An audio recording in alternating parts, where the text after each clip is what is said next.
tonight's meeting. It is 5:30 p.m. and it is April 6, 2022, and we'll go ahead and call the roll. Thank you. Councilmember Sanchez? Here.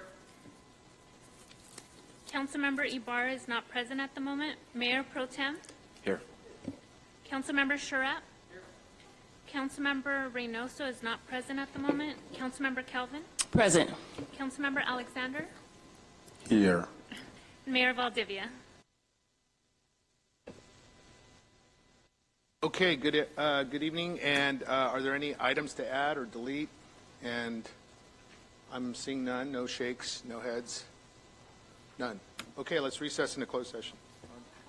Oh, I'm sorry. Our public comments. Treasurer, go ahead. You're up. Ms. Ortiz? Go ahead.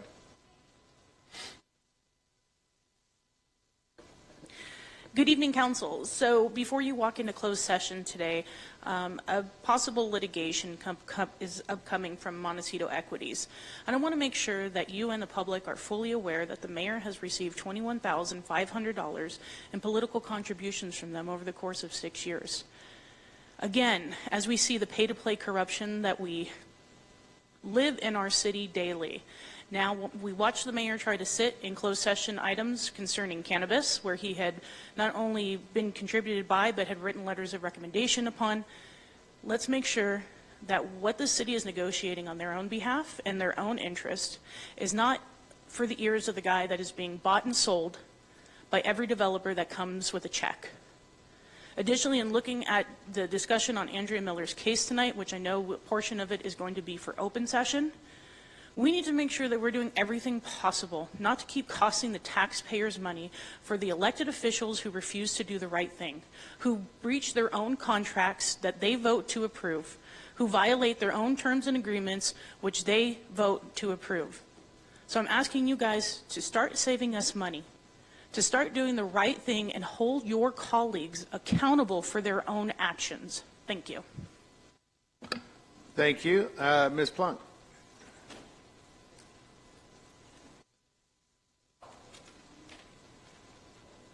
Thanks, Dr. Treasurer Ortiz, for remembering democracy. John, got to work on that. A Facebook posting from 2 years ago from C.W. Ibarra has now come back to slap her in the face along with residents. She now wants residents to clean up her carnage through a request of $140,000 for her legal fees. Hashtag Andrea Miller saga. Why? Because Missy Ibarra just can't help herself from being pretentious and snotty all over Facebook sites touting her wisdom of staying focused on the real needs of the issues of the city. Well, Miss Ibarra, we are completely focused on saying no to another person on this diocese who wants to play the victim card rather than do what is right and clean up your messes. So here's some suggestions. Liquidate. Sell your house. Ask for a loan. Turn to your bros on this diocese. I'm sure they have some extra cash to help out. And all your supporters and friends who come with us after us all the time, go ask for a loan. But your request should be denied tonight by this council. Please vote no, council. Do the right thing. Okay, thank you, members of the public. We'll now recess in a closed session.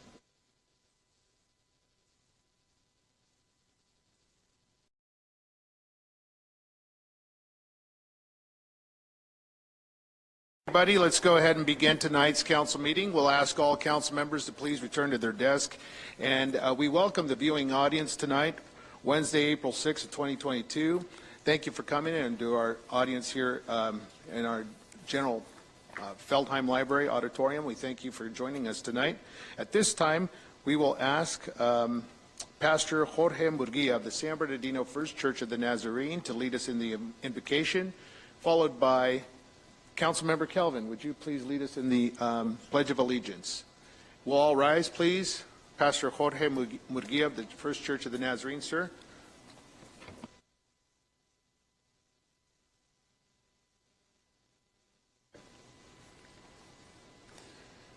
Our Heavenly Father, mighty God, thank you for bringing all this together as your presence and your wisdom can be poured onto every business that is being conducted in this place.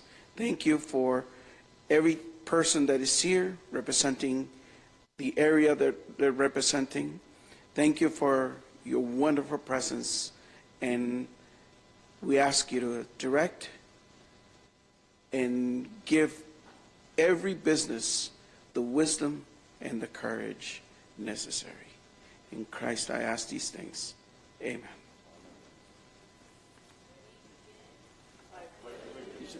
To the flag of the United States of America, and to the republic for which it stands, one nation, under God, indivisible, with liberty and justice for all. Thank you very much, Pastor Jorge Murguia of this First Church of the Nazarene. Thank you, sir, for your ministry to our city. Thank you for your presence here tonight.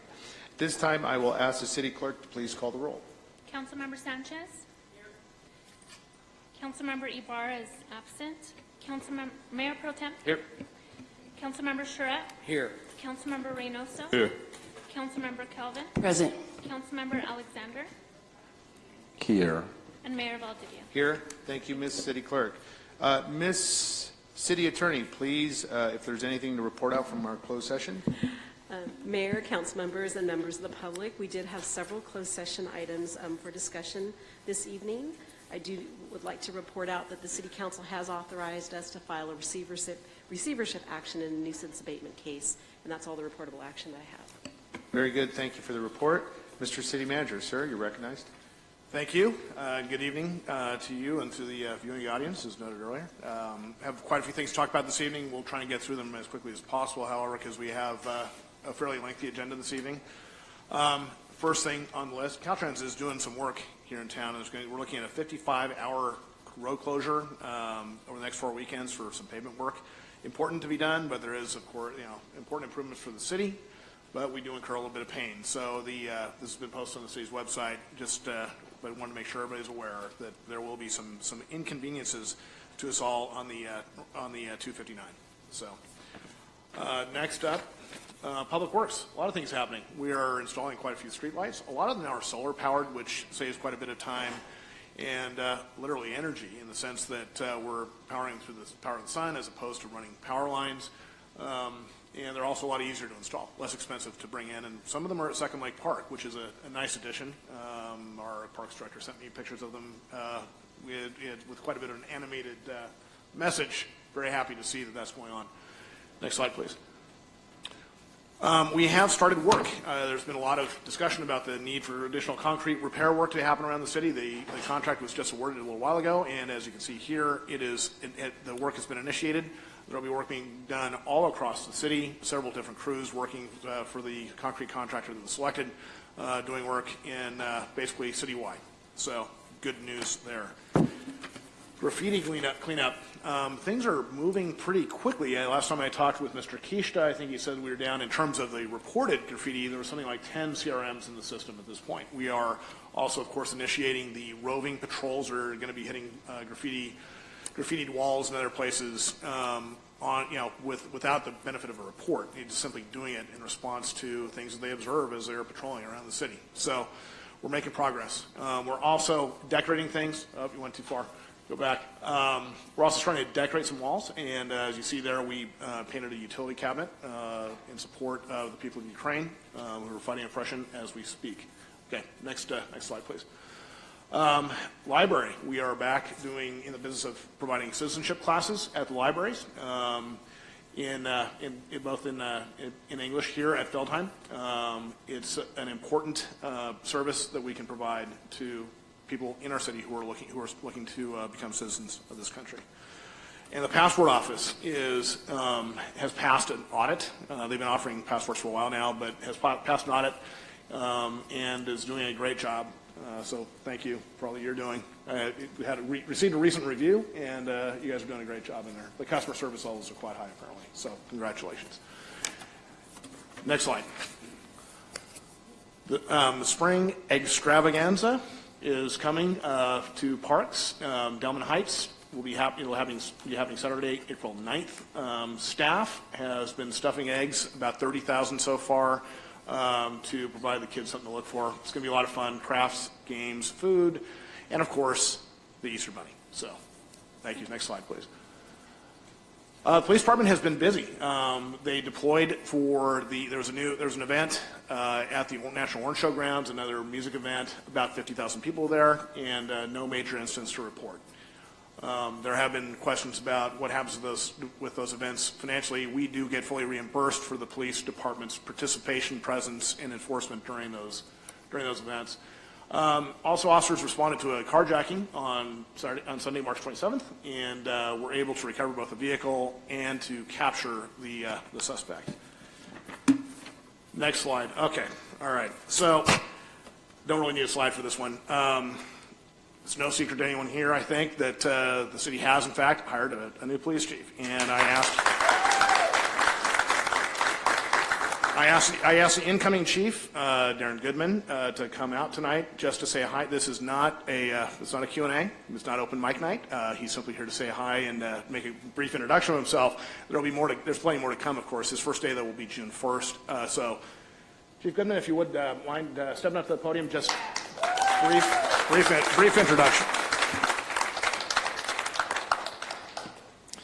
Well, good evening, everybody. Mayor, City Council, members of the community.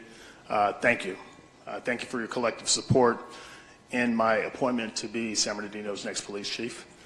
I would be remiss if I didn't also thank City Manager Rob Fields and Assistant City Manager Eddie Evelyn for their hard work, commitment, and professionalism during this process. It was on full display.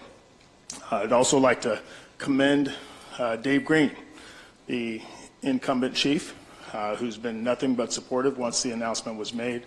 So I look forward to working with him and all the members of the San Bernardino Police Department. Also look forward to serving this great community. I'm familiar with San Bernardino, and this is somewhat of a homecoming for me, so thank you all. Look forward to meeting you personally to get your collective vision on how you want public safety to go. Thank you.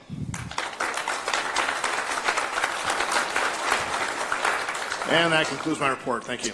Thank you, Mr. City Manager. Chief Goodman, welcome to our city. We're so excited to host you here, and we want to welcome you to our city with open arms, and we're very, very grateful for the process that worked out, and we welcome you, sir. Your first official start day is June 1st, and we're looking forward and anticipating some great things from our police department. So thank you, sir. Thank you. At this time, I will go ahead and begin my mayoral announcements. I wanted to, at our last city council meeting, we had some technical difficulties, but I wanted to highlight the opportunity here for our San Bernardino city community. I want to encourage all members of our viewing audience, as well as those individuals streaming on live stream and whatnot, that Breeze Airways here is coming out of our San Bernardino International Airport. We're really excited about that. Yes, go ahead and clap. That's a great opportunity for our community. Breeze Airways is, of course, we held it March 8th, 2022, outside of the domestic terminal at the San Bernardino International Airport. We announced a nonstop route to and from San Francisco beginning August 4th of 2022. It's the first ever commercial passenger air service from the San Bernardino Marketplace and the San Bernardino International Airport.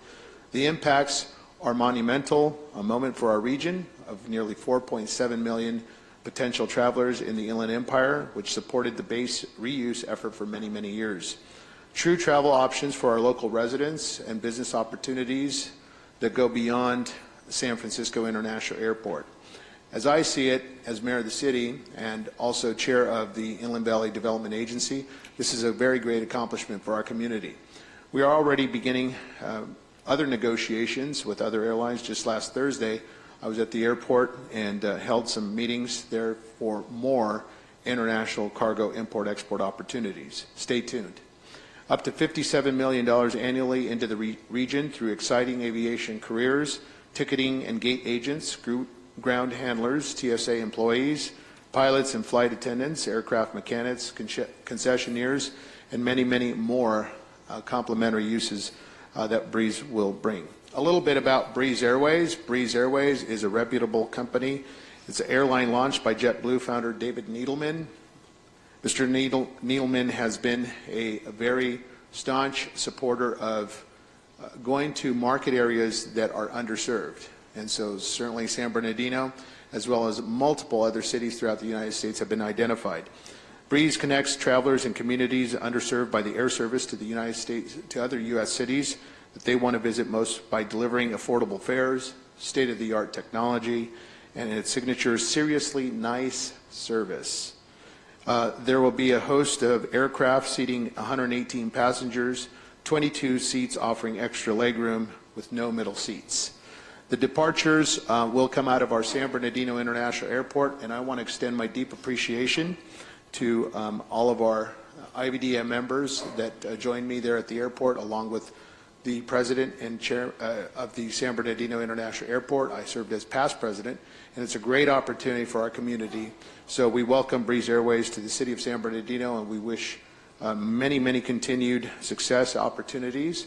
We are discussing, I'm negotiating and trying to prod and poke where I can to make sure that we have excellent service. And Mr. City Manager, we've talked briefly about the opportunities to make sure that our public works teams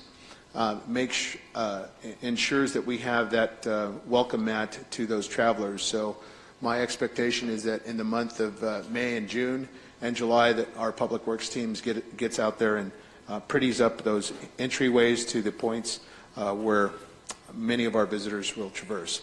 So with that, we'll go into council announcements, and at this time, to my right, council member from the 1st District, Councilman Sanchez. Thank you. I had the opportunity to take another look at Seckham Lake and the continued improvements happening there.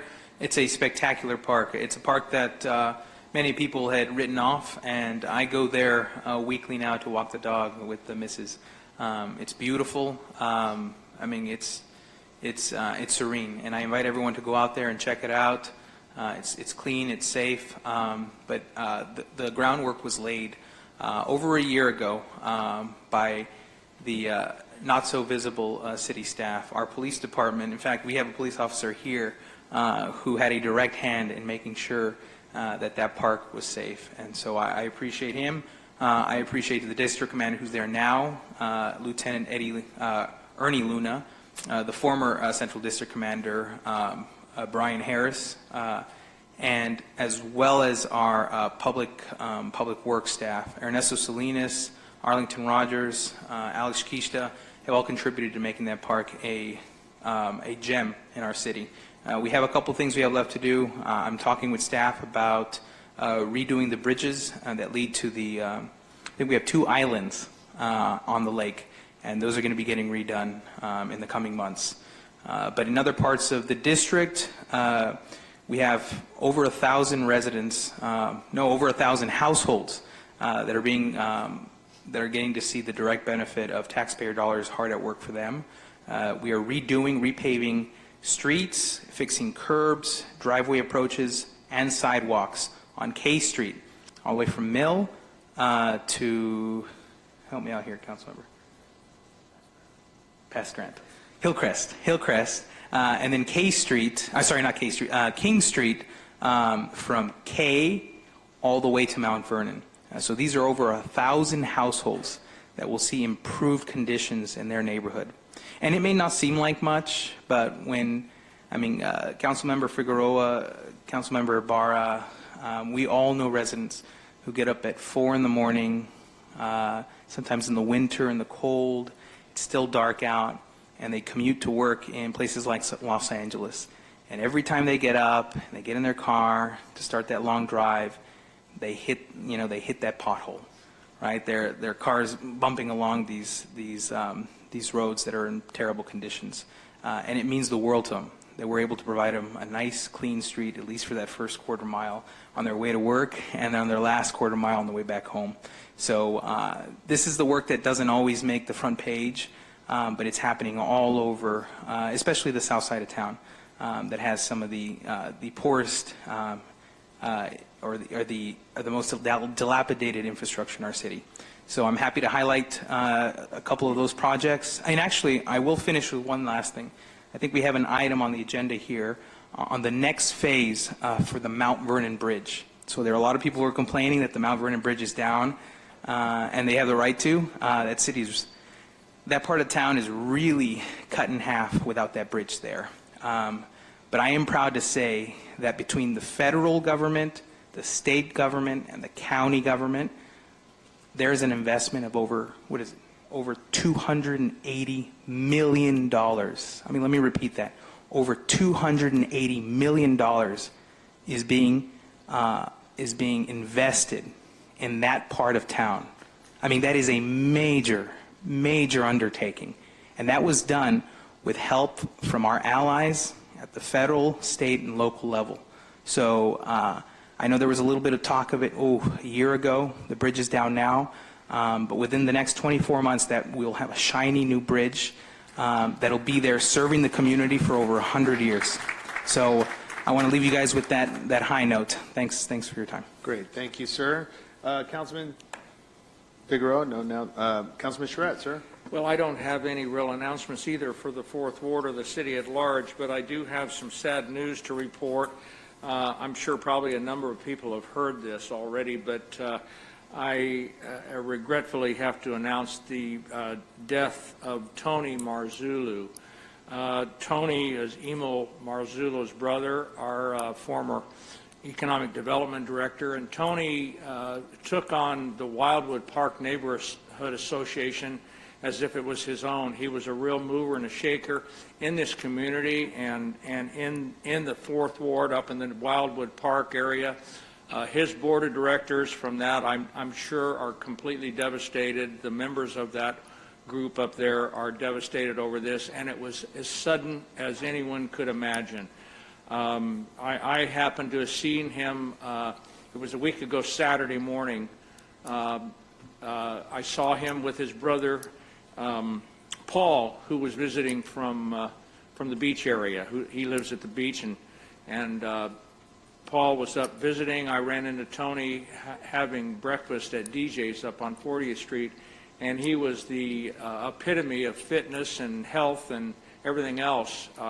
We had a very nice conversation, and I got a text from his brother Emil the next morning that night, Saturday night, about midnight, he had just keeled over from a massive heart attack. 62 years old and just an absolute mover and shaker in this community. So I was worried about him, not from that perspective. I was worried about him taking on somebody at Stater Brothers and getting in a fight because they were throwing something on the ground or something, and he owned that 40th Street corridor. So he will be sorely missed, and it's with real regret that I announce that. And I'm sure, I don't think there's been an obituary out yet, so I don't know about any service or not, but I'd ask the mayor that we close in his honor tonight and remember Tony Marzullo as a real mover and shaker in this community. Thank you. Thank you, sir. I, too, had coffee with Tony about 3 weeks ago, and we had a great conversation just over coffee, and I want to express my condolences to the Marzullo family and the Wildwood Neighborhood Association. That was my home council area when I was a neighborhood council back in the early 2000s through 2009, and so I want to send my deep condolences to that entire neighborhood cluster association. What a wonderful man Tony was, and so we will close in his honor, and thank you, Councilman Charette, for bringing that to our attention. Mr. Reynoso, sir.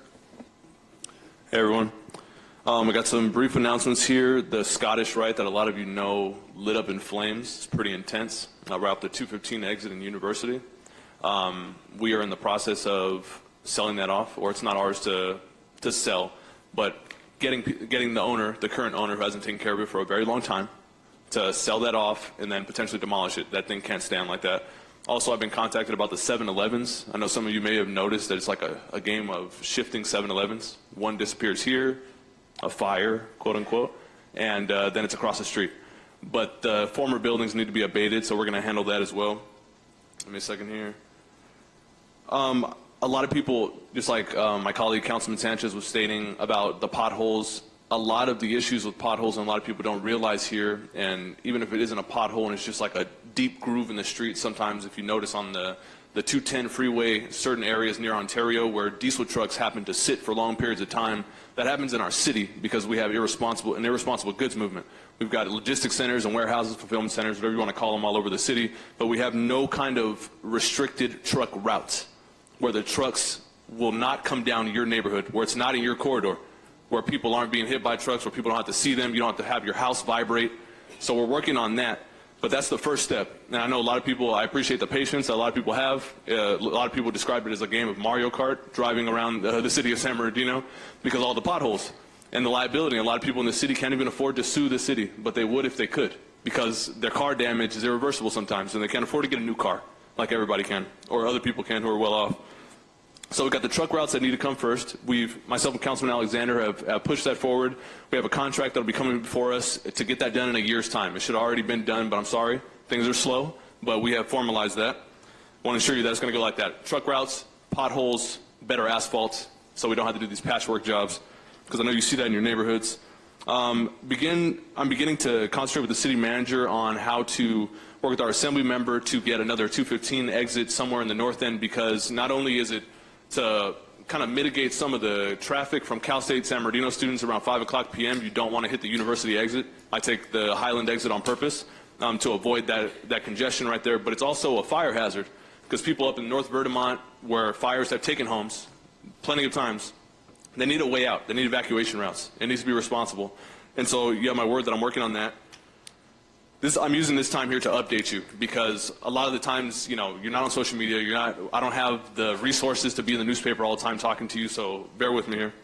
I wanted to congratulate, I know we're not in New York, but we have about 30,000 Amazon workers across the region, and the New York Amazon, one of their facilities, managed to unionize.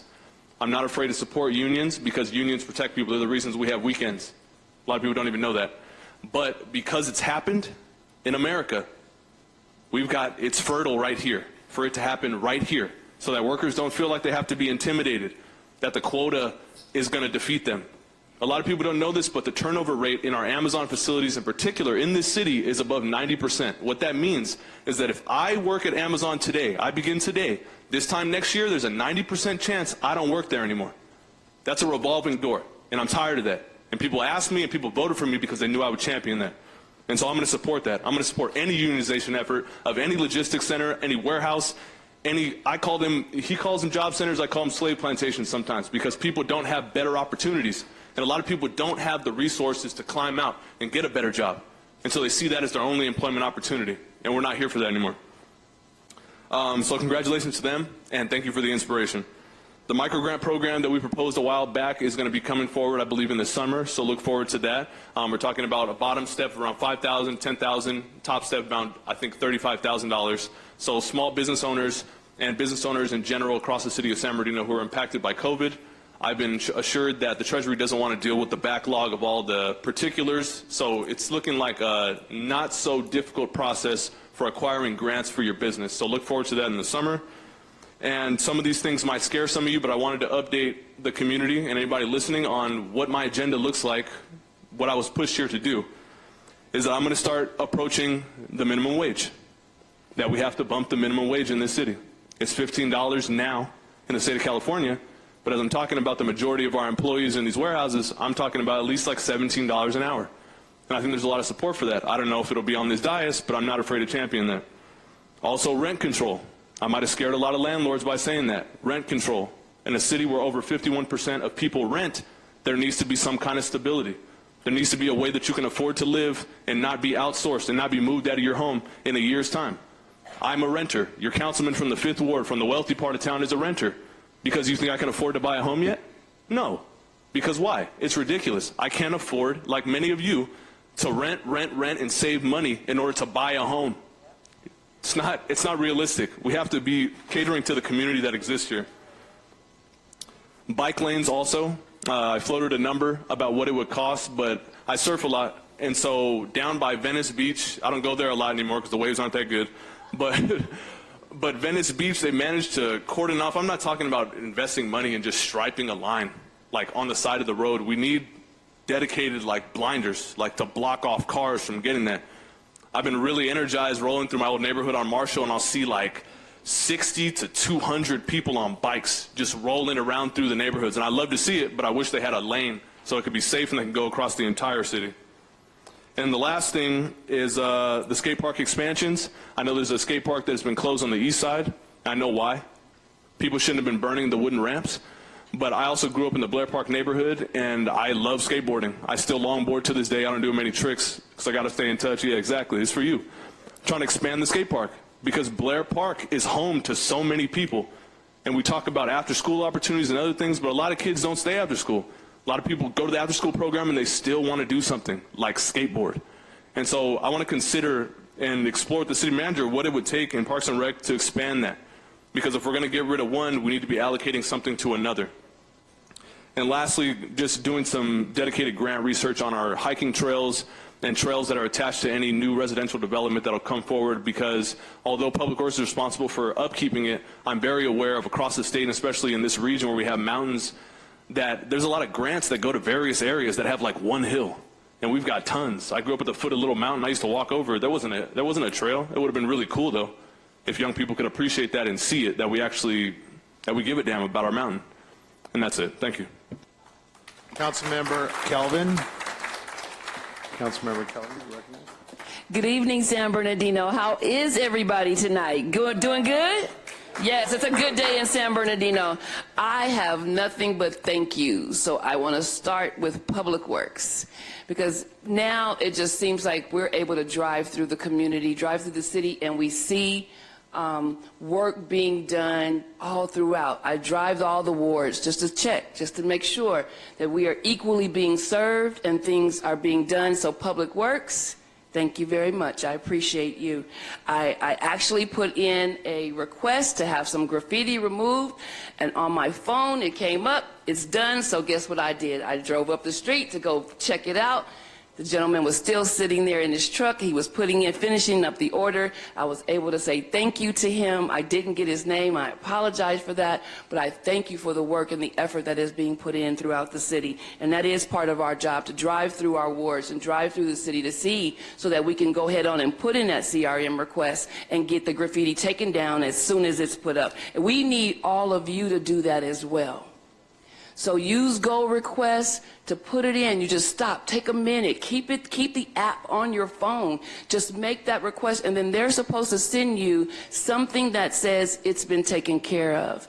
Do what I do. Drive by to make sure. Keep us accountable, because if it isn't, then you call back and say, hey, you said that was done, but it wasn't. That's a responsibility that we all have as community members. So I want to say thank you to San Bernardino Police Department. I operate an after-school program, and every time I ask them to come and engage the scholars, they are always there, and I think that that's critical. It's the only way that we're going to be able to share and show our youth in the city what it takes to become a police officer, and then become a police officer within their own city. I think that that's critical. I want to say thank you to all of our staff. You all do a tremendous job, and I know that we don't thank you hardly enough, but I want to say thank you specifically to our council staff. Ms. Cheryl Weeks back there in the back, everybody give her a thank you.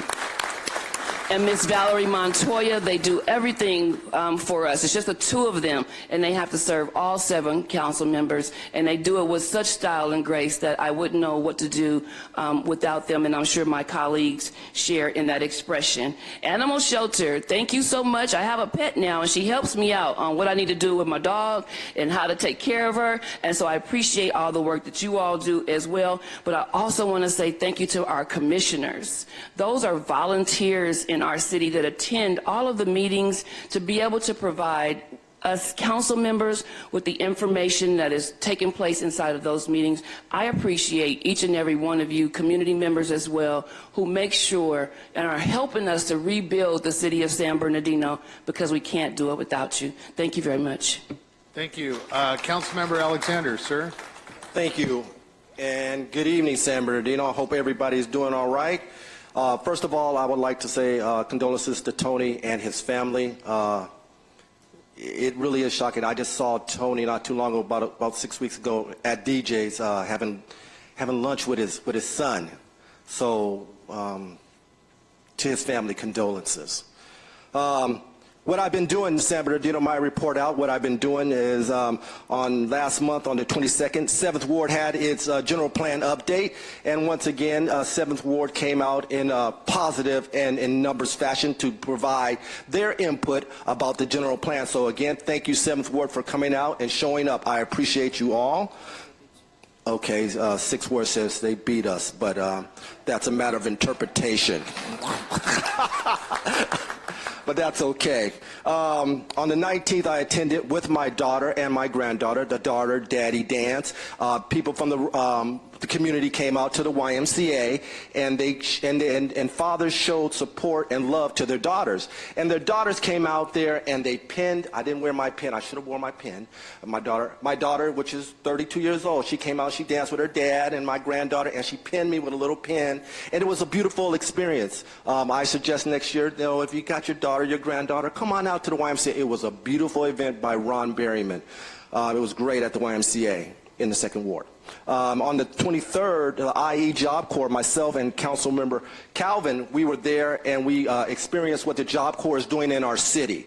It was an excellent virtual event. They showed us that if your neighborhood associations need volunteers, they said they will do volunteers. If anyone needs volunteers, the Job Corps will do that. So I suggest you guys give the Job Corps a call. It was an excellent event. Also on April 1st, myself and Councilmember Calvin, again, we were at the San Bernardino Valley College Gala.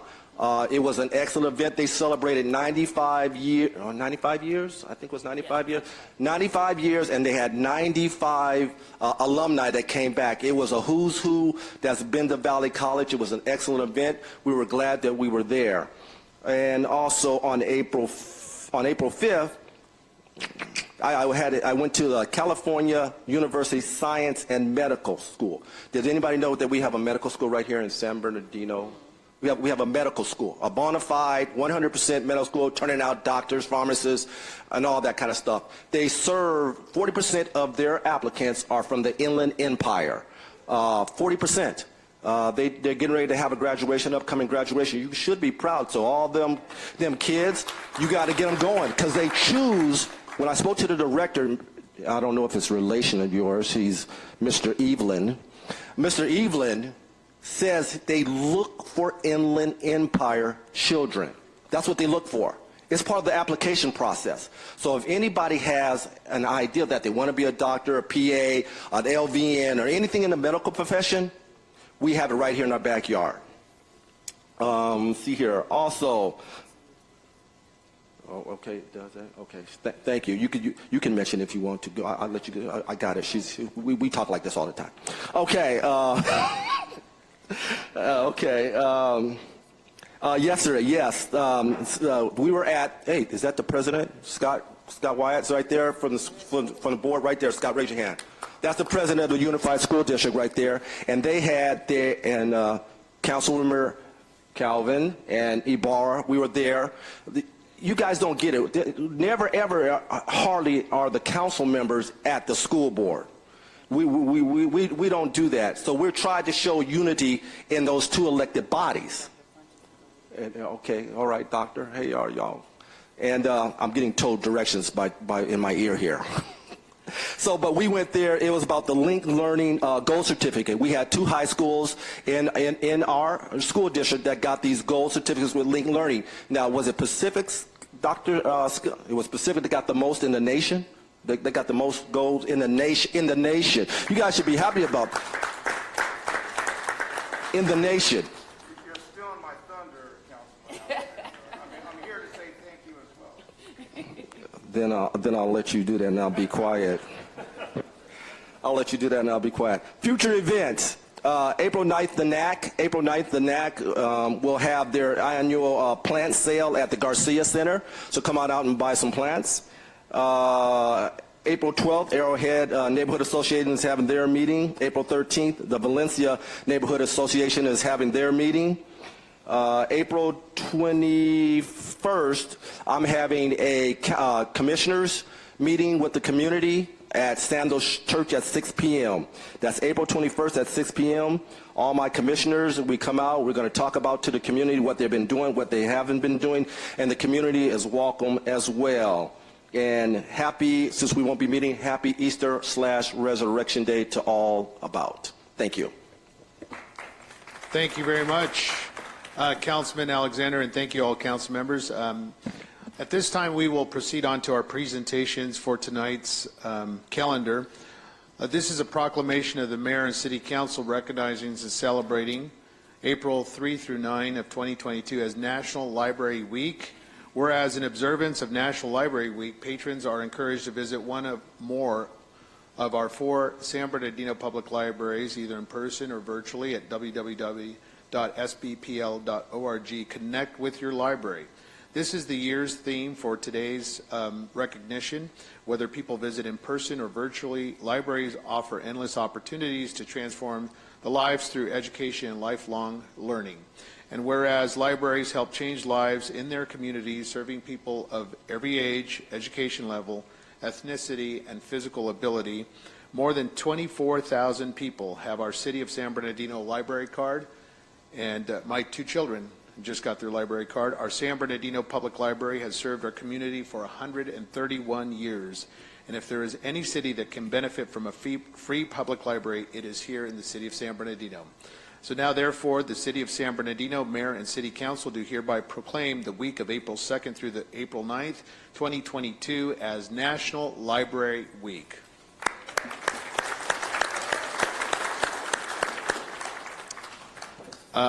In just a moment, I'll call our director up. The second one is the proclamation for Donate Life Month, and I want to extend my deep appreciation to our representative here joining us tonight. This is a proclamation of the Mayor and City Council recognizing and celebrating the month of April 2022 as National Donate Life Month, whereas organ, eye, tissue, marrow, and blood donation are life-giving acts recognized worldwide as expressions of compassion to those in need. More than 100,000 individuals nationwide and more than 20,000 here in the state of California are currently on the National Organ Transplant waiting list. And on average, 17 people die each day while waiting. And whereas the need for donated organs is especially urgent in the Hispanic, Latino, and African American communities, a single individual's donation of the heart, lungs, liver, kidneys, pancreas, and small intestine can save up to 8 lives. The donation of tissue can save and heal the lives of more than 75 others. Organ donors saved more than 40,000 lives last year, the most ever. And whereas any person can register to be an organ, eye, and tissue donor regardless of age or medical conditions, being a registered donor does not impact the quality of life-saving medical care a person receives in an emergency.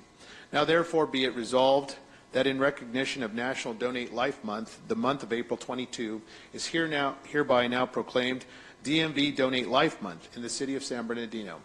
And in doing so, we encourage all Californians, and especially our residents here of the City of San Bernardino, to check yes online, or when applying for or renewing their driver's license or ID card at the DMV. Thank you.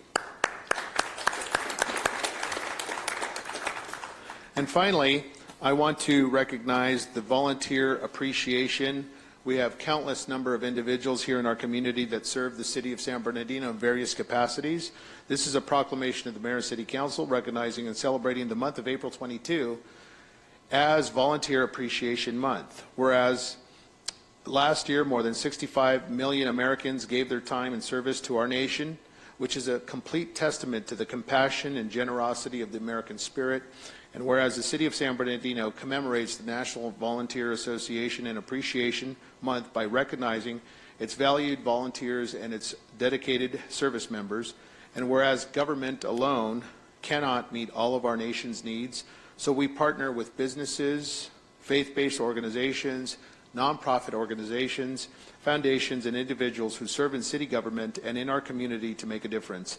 And whereas the City of San Bernardino is committed to encouraging volunteerism and the spirit of cooperation and national service among its employees, citizens, and partners, now therefore be it resolved that the City of San Bernardino Mayor and Council do hereby proclaim the month of April 22 as Volunteer Appreciation Month in the city of San Bernardino and urge our citizens to volunteer or to give national service in our community throughout the year by volunteering and recognizing those who serve.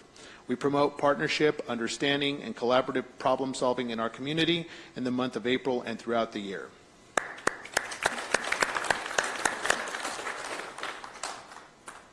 We actually have a brief report on Volunteer Appreciation Month from Liddy Gutfeld, our Parks Director. We want to recognize a couple of the volunteers from the city, if that's okay. Okay, wonderful. Okay, Liddy. Good evening, Mayor, City Council members, and community members. I'm excited tonight to just go through a brief presentation of Volunteer Recognition Month. Next slide. So our city has 4 different departments that take part in volunteer recognition this year. That is the Animal Care Services, Library, Parks, Recreation, Community Services, and Police. And you talked about National Volunteer Recreation Month, but this was something that became an official month in the U.S. in 1990, and it became worldwide in 1990. We're excited, though, because it brings you benefits if you volunteer within our city. You can increase your self-confidence, you can combat depression, and you can also make sure that you stay physically healthy. So I just want to touch base on some of our departments and what we're doing. Next slide. So Animal Care Services, next slide. We have 5 volunteers with over 450 hours where they provide assistance with cleaning and the care of our animals. Next slide. Our library, I wanted to mention Peggy Hamley. She wrapped up her 25 years of volunteering and was at Feldheim Library. She volunteered 10 to 12 hours, and she kept doing this until the age of 96. She was recognized among the volunteers and honored in the fall of 2021 by the League of Women Voters as the SB Area Volunteer of the Year for her community service. These are some pictures of the folks at our library. Next slide. And at the Feldheim Central Library, here we're at today, the docents help researchers, newspaper reporters, students, and then others who are also interested in history. And there's also many volunteers that help out with the Friends of the Library, over 2,228 hours in last year alone. Next slide. Parks and Recreation and Community Services has multiple areas of where we can provide volunteer opportunities. Next slide. So as you can see, we had over 50,000 hours just of volunteer services in 2021 with 598 volunteers. Next slide. With the police department, you can see some of the pictures of their explorers there as well as their chaplains. Next slide. And you can see over 8,445 hours of volunteer service in 2021 with 94 volunteers. Next slide. So I wanted to show you the big picture. In 2021, 703 volunteers served the city of San Bernardino with a total of 61,992 hours, almost a cost savings of almost $1 million just from all of their volunteer services. Next slide. I would be remiss if we only talked about the volunteers because it does take coordination to have volunteers come through.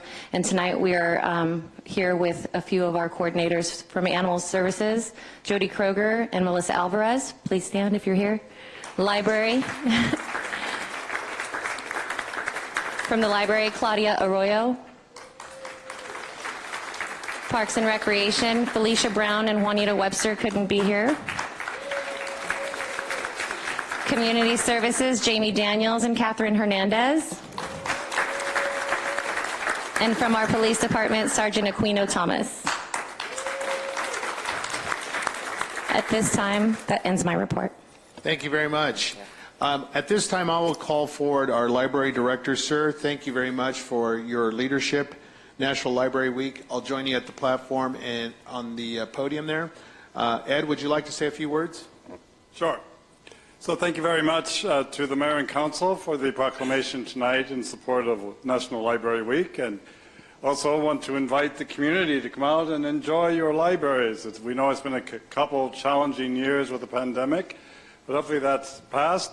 And it's also important to note here that in addition to thanking the Council for the proclamation, that thanks to the Council, we also are offering expanded hours at this fiscal year at our libraries, as now all libraries are open 40 hours a week. That's Feldheim and the 3 branches. Rowe, Ingram, and Villaseñor. All four are open Monday and Tuesday, 12 until 8, and Wednesday, Thursday, and Saturday, 10 until 6, which that's a big improvement with the challenges that we've faced over the last 15 years, and just another example of a city and all the good things that are happening there. So thank you to the Mayor and Council, and thank you for City Manager Rob Field and his recommendation last year for that to be in the funding proposal. Rob always tells me he's a lover and supporter of libraries, so thank you to Rob for his support, and thank you to Eddie, our Assistant City Manager, as well, for her support of library service as well. So as I stated, encourage the community to come out and enjoy our libraries, and thanks to the other directors, especially finance and facilities, and everyone and their help as we try to make improvements to buildings and improve our services. It's a collaborative effort among us and our fellow directors. So thanks again to everyone.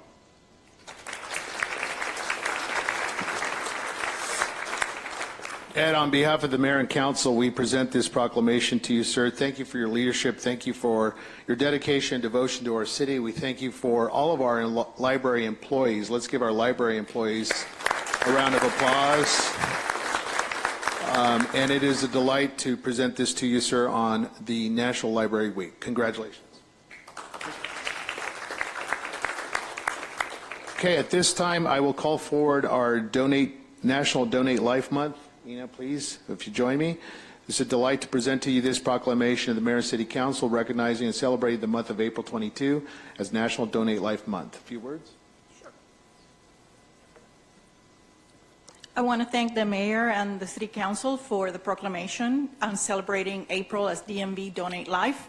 I am a volunteer with One Legacy. They fall under Donate Life California. I am a living donor. I donated a kidney 35 years ago to my daughter, Sarah. Sarah is now 38 and on her third kidney transplant. The last two transplants were thanks to two families that at the worst time of their lives, they donated the organs of their two sons. And because of that, my daughter is still alive. So they will always be in our hearts. I thank you once again for the proclamation and for advocating organ, tissue, and eye donation. And you can always make a difference either by being a living donor or by going through the DMV, that pink dot on your driver's license, or donatelifecalifornia.org or donevidacalifornia.org. Gracias. What a fantastic story. That's great. And I will call Liddy Gipfield. Please join me. Thank you to all of our volunteers. If there are any volunteers here, please join us at the podium. We want to celebrate the wonderful work of our volunteers. We thank you for your commitment to our community. It's awesome. It's awesome. Very good. Very good. We thank you for all of our city employees that coordinate and direct our volunteers, and we want to say thank you, a deep appreciation. It alleviates the load from our professional staff members, and we want to say thank you again. On behalf of the city, Liddy, we thank you for your leadership and department oversight of our Parks and Work and the Volunteer Appreciation Month. The proclamation is therefore created in that stead. Congratulations. Picture, please picture. Yes. Great. Got it. Okay, good. Thank you. Thank you, everybody.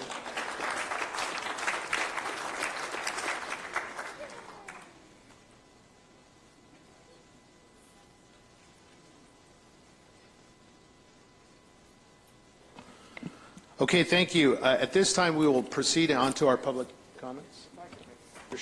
Thank you very much for your indulgence. I said I was talking about Tony Marzullo, and I said I didn't know about his services, and it was forwarded to me that there indeed has been a service set for him, and apparently it is open to the public.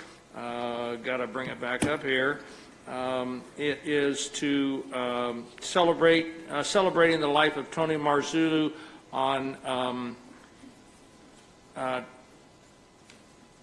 Saturday, April 30th, at the Sixers Stadium. That's at the ballpark downtown, and Again, it says, please join us Saturday, April 30th, 2022, 11 a.m. at the 66er Stadium. That's 280 South E Street, just down here downtown. So anyone that knew Tony and would like to show their thoughts for the family, again, Tony Marzullo, Celebration of Life on Saturday, April 30th at 11 a.m. Thank you. Thank you, sir. Okay.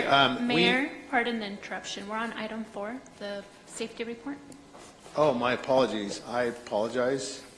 Mr. City Manager, we have a public safety report. Yes, we have the 2021 Public Safety Report, which will be presented tonight by Chief David Green from the Police Department. So, Chief?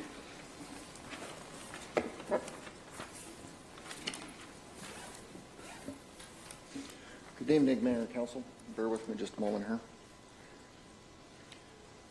Is there a clicker for the... Okay.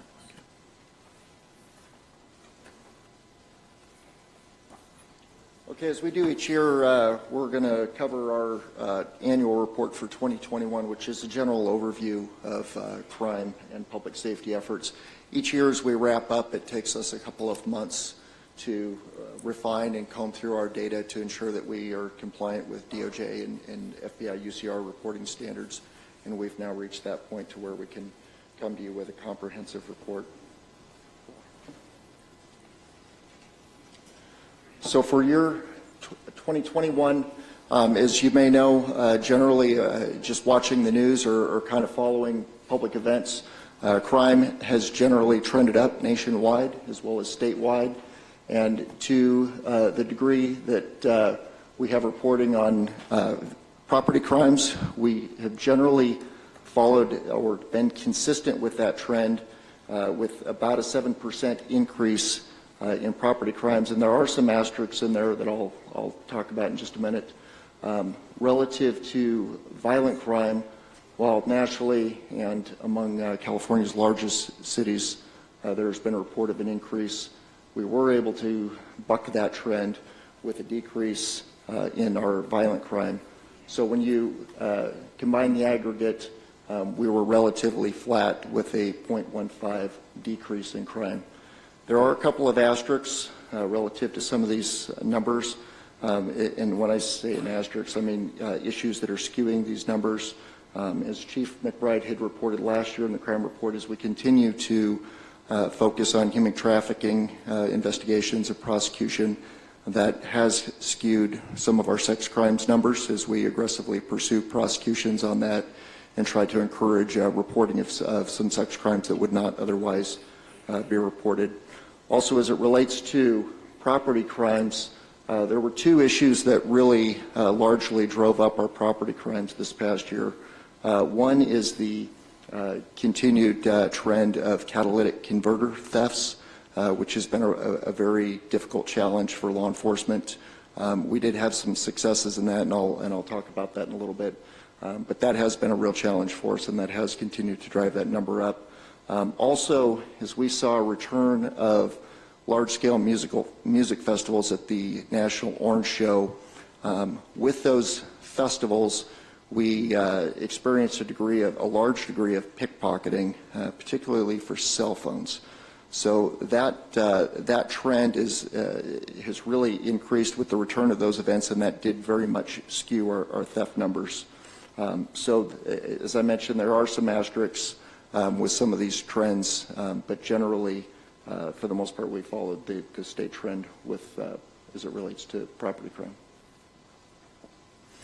So some of the responses that we have implemented to really address our crime trends, we did focus heavily on violent crime this past year, and particularly we focused on weapons cases. Many of our investigators, and specifically in our proactive investigative units, have focused on gun charges, gun-related cases. We have had some relative success in that realm as we've continued to make more weapons-related arrests. Those arrests were up significantly for calendar year 2021. And we do that in an effort to try to get the guns off the street and try to prevent those weapons from being used in a violent crime. But as we continue to shovel sand against the tide, many of these suspects that we arrest, unfortunately, do not spend much time in jail. So 56% of those suspects that we arrested for gun charges spent 1 day or less in jail. So it is still a challenge for us to try to reduce violent crime, but we are pursuing gun cases aggressively. Additionally, we are pursuing grants that can enable us to put more officers on the street and fund overtime projects. We were successful in securing the Project Safe Neighborhoods grant. That grant provided approximately $175,000 that we were able to fund overtime patrols with. Those patrols were driven by data collected by our crime analysts. In other words, focusing on the neighborhoods where we were having the highest activities of violent crime. And on the screen here, you'll see some of the stats from the patrols. Those officers were relatively successful in addressing many of the violent crime, or many of the individuals that are involved in violent crime. Another one of our responses has been to really try to bolster proactivity in the organization. Much of our effort gets spent on responding to crime after it has happened, and of course we have to try to keep our patrol force as robust as possible so that they're available to respond to 911 calls. But as officers are only responding to 911 calls, they are not proactively trying to intervene in crime before it occurs. So as we have rebuilt our special investigations functions along with our community policing, we have staffed a violent crime team for the past couple of years that kind of wore two hats, and that they were responsible for both the investigative side of violent crime, but also the uniformed enforcement side, and they are two separate and distinct functions. Just recently, we have reached a staffing point as we've gotten more officers out of the academy and trained up and deployed into our patrol force. We've reached a staffing level that we now have both a investigative and a uniform proactive violent crime team.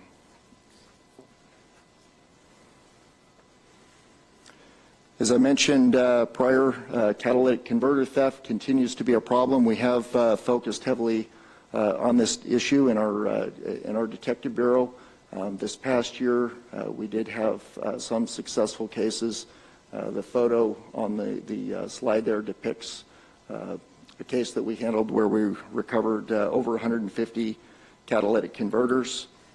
We did make 3 arrests in that case. As I mentioned, another challenge of ours, though, is always trying to keep these individuals off the street so they're not continuing to engage in the same type of crime. Unfortunately, 2 of those 3 only received probation, so they are back out on the street. And again, I bring that up because it speaks to the challenges that we deal with in trying to fight these trends. Additionally, we do monitor the pending legislation. We do meet with our legislators periodically to discuss with them what our challenges are and try to help them craft legislation that will help us to address some of these crime trends. The SB 919 is a bill pending that will, at least it's intended to try to address the catalytic converter theft problem as it's become a trend, not just statewide but nationwide. Additionally, we have been involved in many joint agency investigations. We work with several partners, both federally and locally. We still have officers involved in a number of task forces, and we have had some very good joint investigative successes, some of which I'll talk about in a little bit, but this is a list of some of the task forces that we currently participate in. Also, as I mentioned, we try to stay involved in the legislative efforts in regard to both property crime and violent crime. Here's some of the bills that are pending or working their way through. I don't know the most recent status of all of them, but many of these are trying to address some of the issues that were brought about by Prop 47 some of the unintended consequences. And Assistant Chief Hernandez and I recently met with a group of police chiefs and sheriffs from the Inland Empire, as well as some state legislators, to express our concerns in person and try to help them address some of these issues. So I'll cover the police department by the divisions now. The police department is comprised of 3 divisions: investigations, operations, and administrative services. Here's some photos depicting some of the efforts of or successes of our investigative division this past year. The investigative division is comprised of 2 bureaus. We have our Special Enforcement Bureau and our Detective Bureau. The Special Enforcement Bureau handles those proactive type of investigations that I discussed prior. They're comprised of a vice unit, narcotics unit, and 2 violent crime teams as of this week. And here's some of the statistics from their efforts this past year. One of the cases that got a little bit of notoriety this past year was Operation Westside Jenga. It was a case that was spearheaded by our narcotics unit along with members of the California Department of Justice. That case was very successful, and I can tell you that we're always working on cases like this. Many of them we never discuss publicly because one investigation tends to dovetail into another, so the more we discuss it publicly, it has the potential sometimes to compromise the investigations. But this was one that the Department of Justice and the San Bernardino Police Department collectively decided that we were going to talk about publicly, just to try to give the public some vantage point into what we were doing to address public safety in the city. And this case was extraordinarily successful and one we were very proud of. Our Detective Bureau, as I mentioned, our Special Investigations Bureau proactively addresses crime in that they initiate investigations of criminal organizations and street crimes often before the crimes have taken place, or they proactively address individuals that they know are involved in criminal activity. The Detective Bureau has somewhat of a different function in that every time a crime report is made via a 911 call, or a patrol officer responds out to somebody's residence or somebody's business to take a crime report, whether it be a theft or a burglary or an assault, there's always investigation that takes place on the back end that is not completed by that officer that responds out. That requires a whole separate set of staff that have to go out and interview witnesses that may not be available that day. They have to go out and gather evidence, whether it be video, documents, et cetera, write search warrants. There's a lot of effort that goes into every criminal investigation, and that's what our investigations detectives do, or our detectives that are assigned to our Detective Bureau. They handle the property crimes, the crimes against children, homicide, and crimes against persons. And above is just a little snapshot of some of the efforts that they underwent this past year. ICAC stands for Internet Crimes Against Children. Our Crimes Against Persons unit wrote in excess of 250 search warrants this past year and made several arrests related to child pornography. Our operations division is also known as the patrol division. These are the folks that respond when somebody calls 911. They're the folks you see driving around for the most part in the patrol units in town. This past year, those officers responded to over 100,000 calls for service, initiated about 30,000 self-initiated contacts, and due to some of the progress that we've made with staffing, they were able to reduce emergency response times by about 8%, which has been a long-time goal of ours, is to try to get those response times down, as that's been a long-standing challenge with some of our staffing issues. Also part of the patrol or the operations division is our community policing unit. Here's just kind of a list of some of the efforts that they were engaged in this past year. When you attend a coffee with a cop or a craft with a cop or some of those events, that's usually involving either the district staff or folks from our Community Affairs Bureau, and they've worked very hard to try to make the police department more accessible to the community. Those officers from the districts also are tasked with addressing some of those problems that aren't necessarily appropriately assigned to a detective, but they're also not well suited for a 911 call response, and those tend to be more the quality of life issues, the graffiti, the homeless encampments, and those types of issues. So when you call your district staff and you liaise with them on these types of issues, that really is kind of their niche in the patrol division, and here's some stats that reflect some of their efforts from this past year. Also part of the operations division is our traffic enforcement unit.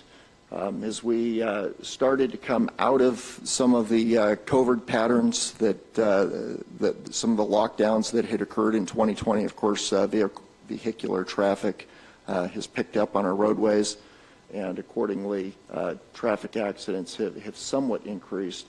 But fortunately, for 2021, we were able to see a very significant reduction in traffic fatalities in the city. We had an extraordinarily high number of traffic fatalities in 2020, and we were able to reduce that number by almost 30%.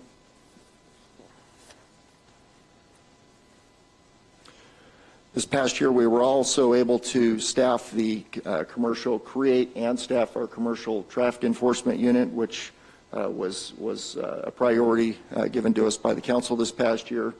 We now have a supervisor and a handful of officers in that unit. As Councilman Reynoso addressed earlier with commercial traffic routes, that will be one of the primary functions of this unit, is to make sure that those routes are enforced once those are established, and to just deal with commercial traffic violations in general, make sure that the trucks that are operating in our city are doing so safely and with the least impact on our other motorists. Third division within the police department is the Administrative Services Division. That comprises records, dispatch, emergency management, special events, finance, a handful of other functions. This past year, our dispatch unit handled over 500,000 calls. Our special events and emergency management unit managed 19 events with a combined attendance of a little over 750,000 people. So it's some very significant numbers of folks that come to town. And with each one of those events, we put out the equivalent of a mini police department just to deal with an event every time we have those large-scale events at the Orange Show. So it's quite a logistics effort on our part, and the folks in that unit are responsible for those efforts in keeping those events safe. This past year, the past few years, we've had some pretty good success with grants, and in fact, probably the best success that I've seen in my career here at the department. 2021 was no exception. We secured over $4 million. I credit Assistant Chief Hernandez with a lot of that. He's been really instrumental in securing these grants, even to the extent that he's developed some very strong relationships at the Department of Justice, and even kind of established San Bernardino as a role model or a template for what some of these grant authorities are now requiring from other jurisdictions in the country and in the state. If they want to secure grant money, they want to see it implemented as we've done so in the city. So we really have kind of served as a model for how a lot of these grant funds are intended to be used, and as a result, we've been successful in continuing to do so, and I'd be remiss not to acknowledge the Assistant Chief's accomplishments on that. Let me just back up. The photo there depicts, swearing in of several of our officers, and many of the officers on staff right now we would not have if not for those grants. It takes an enormous burden off our general fund, and I believe right now we have upwards of 28 officers that are funded with outside resources, not with no impact to the general fund. That said, recruitment is always a challenge. We've had some pretty good successes with recruitment to the extent that when our personnel and training staff go to the regional meetings with their peers from other agencies, or they're envious frequently of some of the application numbers that we've been pulled in and that we've been able to pull in, and we've tried to keep our trade secrets just that, but we have done pretty well. And on the screen depicts some of the application numbers that we've seen, and when we compare ourselves with some of the larger agencies in Southern California, many of those agencies are not receiving the number of applications that we are currently. And this just talks about a little bit of the recruitment strategy, some of the more common ones.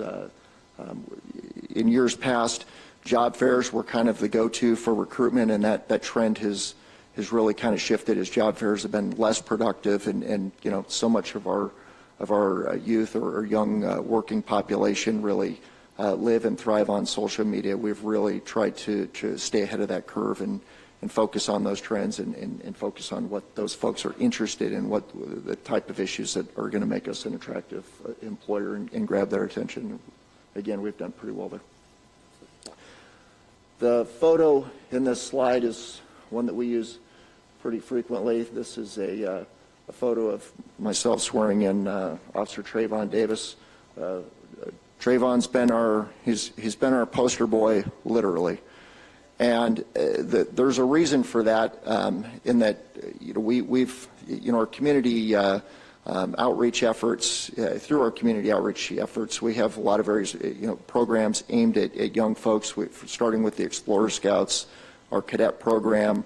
We have community service officers, where many young folks start before they become sworn officers. And the goal of those programs is to try to grab our local youth and grab their attention early on, get their interest in law enforcement, and try to help develop them so that they actually develop the skills and characteristics that we deem a police officer. But it's a very, very long-term strategy, and the results that we yield from it, they're not seen quickly. Trayvon is one of our great success stories in that he came to us as a young teenager as an Explorer Scout, and he went through that entire pipeline. He stuck with us, and he's one of our local kids that we were able to kind of watch grow up and develop to the point that where we were able to put him in the academy.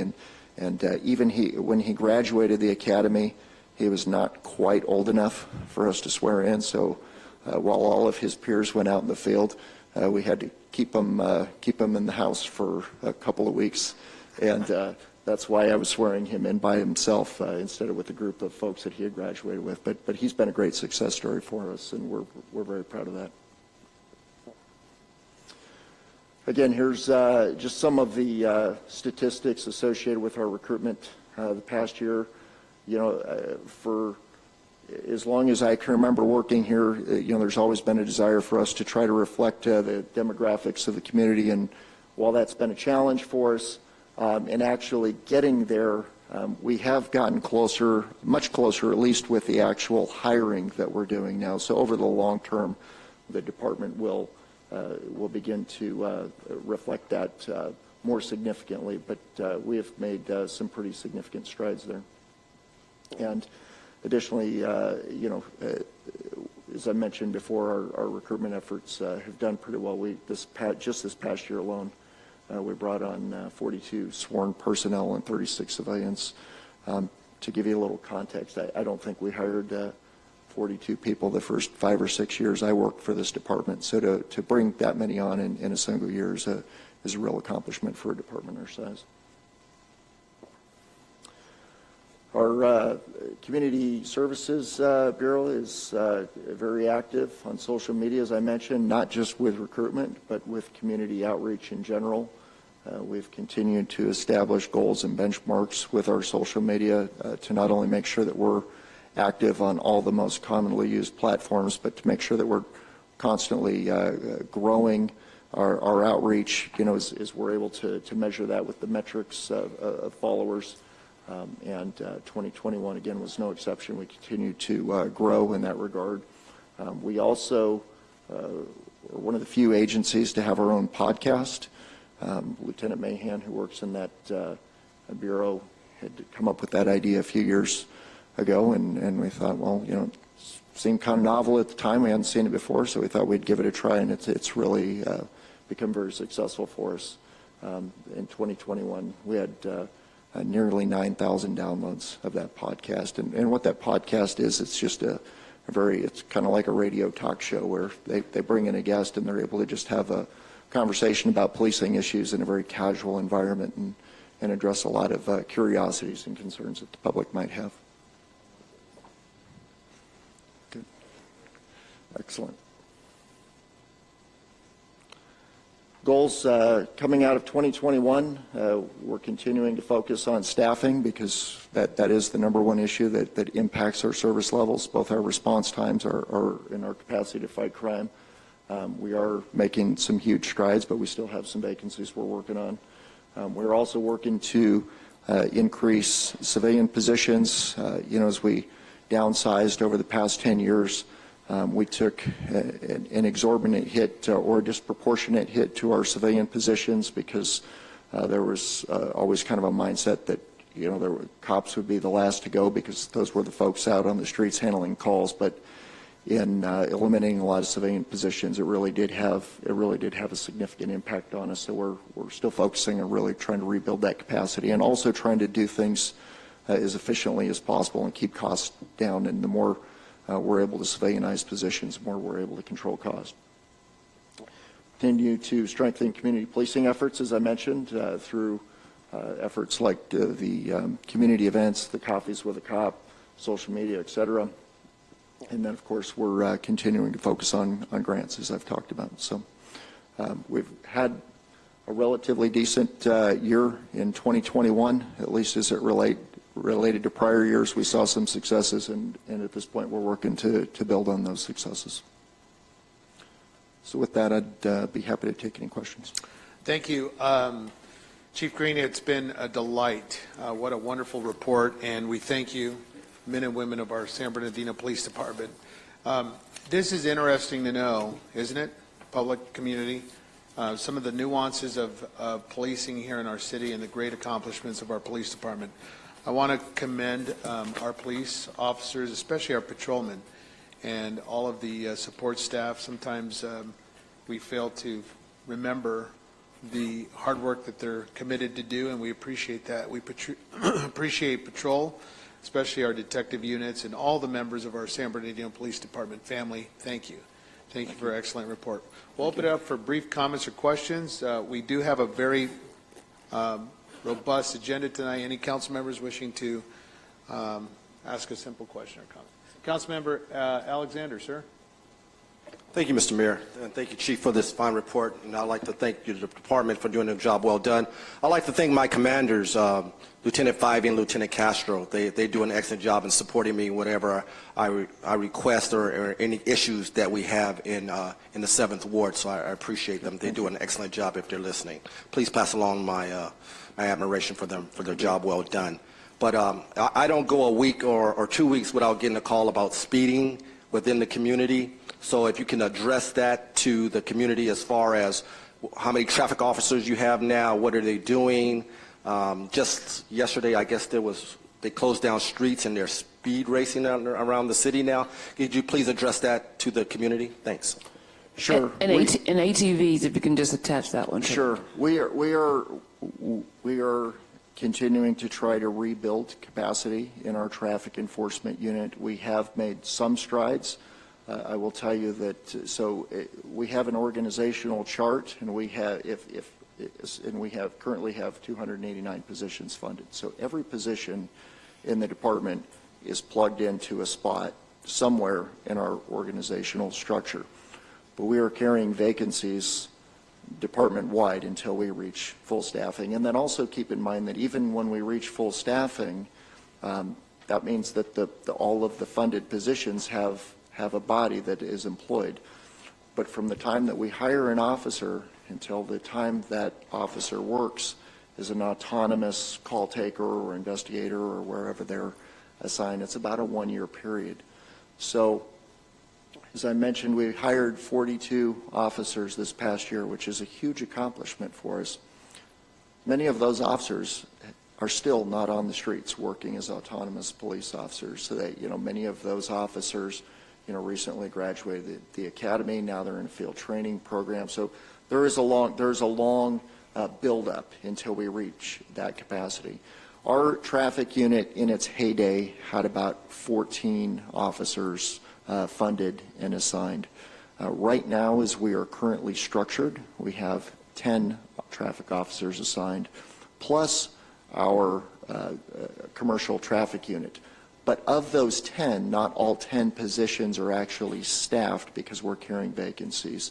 So at any given time, we're about 5 or 6 full-time traffic officers and 2 or 3 full-time commercial enforcement officers right now. But as we continue to fully staff our positions, get officers off of training, the motor unit or the traffic unit will have 10 full-time motor officers dedicated solely to traffic functions. We are aware of the street takeovers. It's an issue that's plaguing much of the state right now.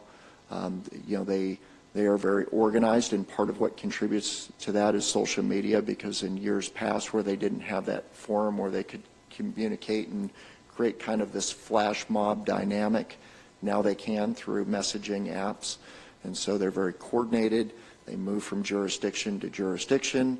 They know the shifts and times and staffing of various police agencies, and it is a real challenge. And especially it's a challenge when we're largely dealing with traffic infractions, which are not even an arrestable crime. One of the strategies that we have taken, and this strategy has actually been led by the Western District Commander, Lieutenant Eddie Flores, is to try to target some of these folks with conspiracy charges.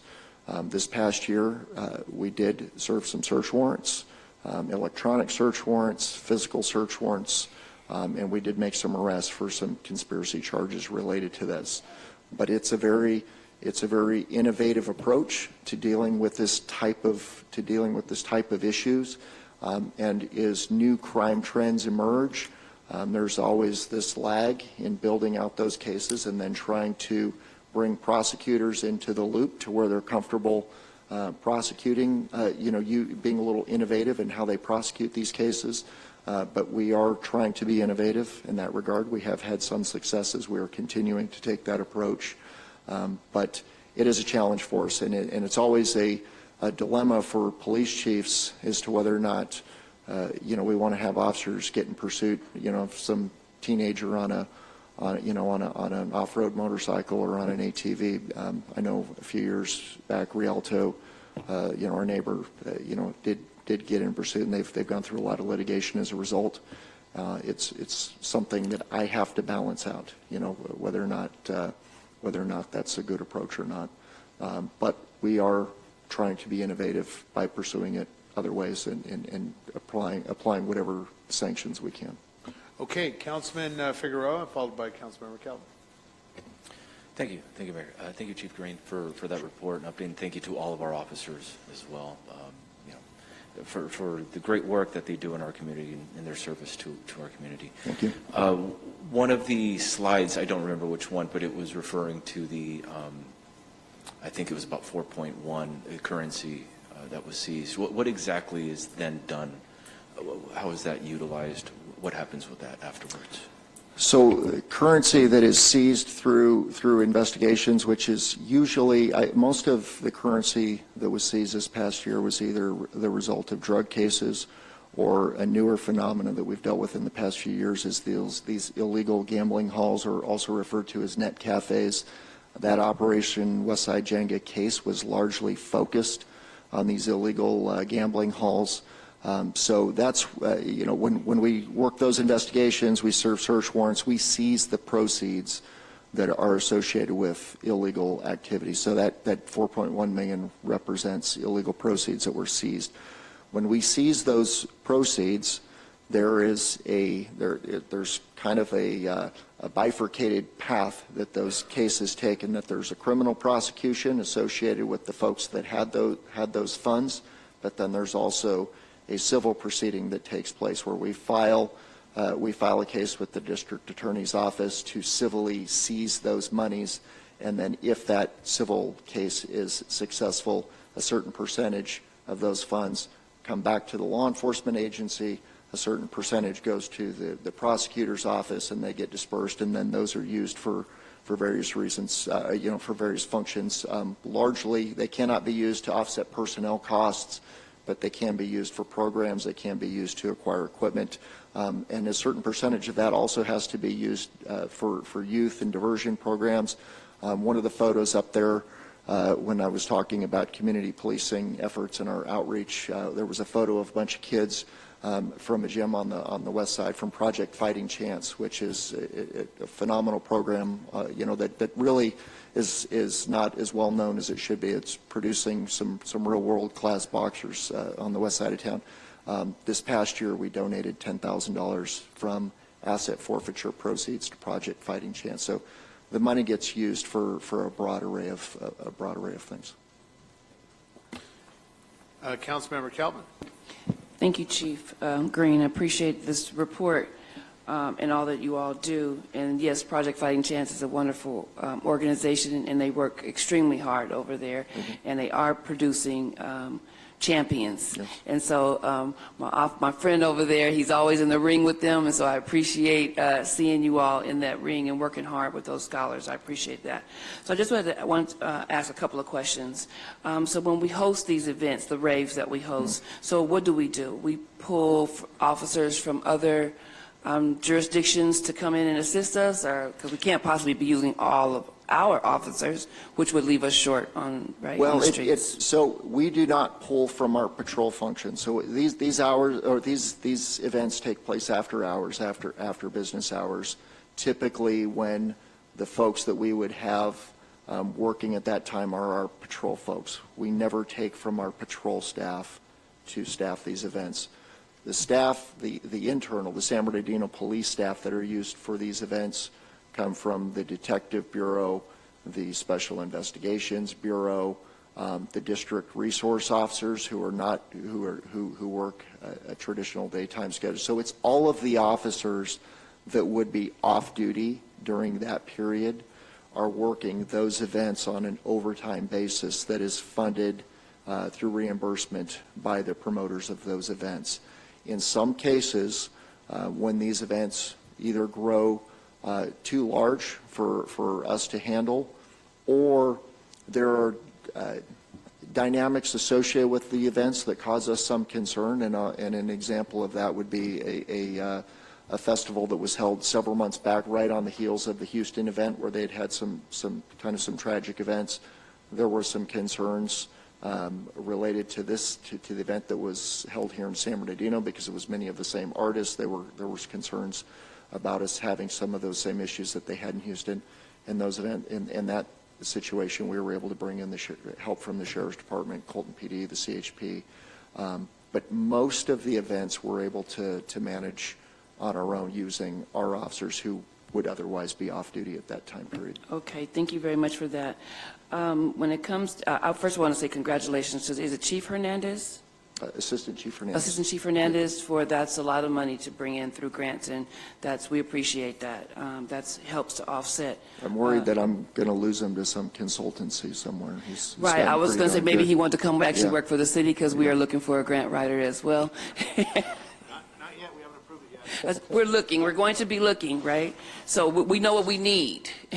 And but when you said, I saw on the one slide, it said LET apps. What is the LET? Law enforcement training.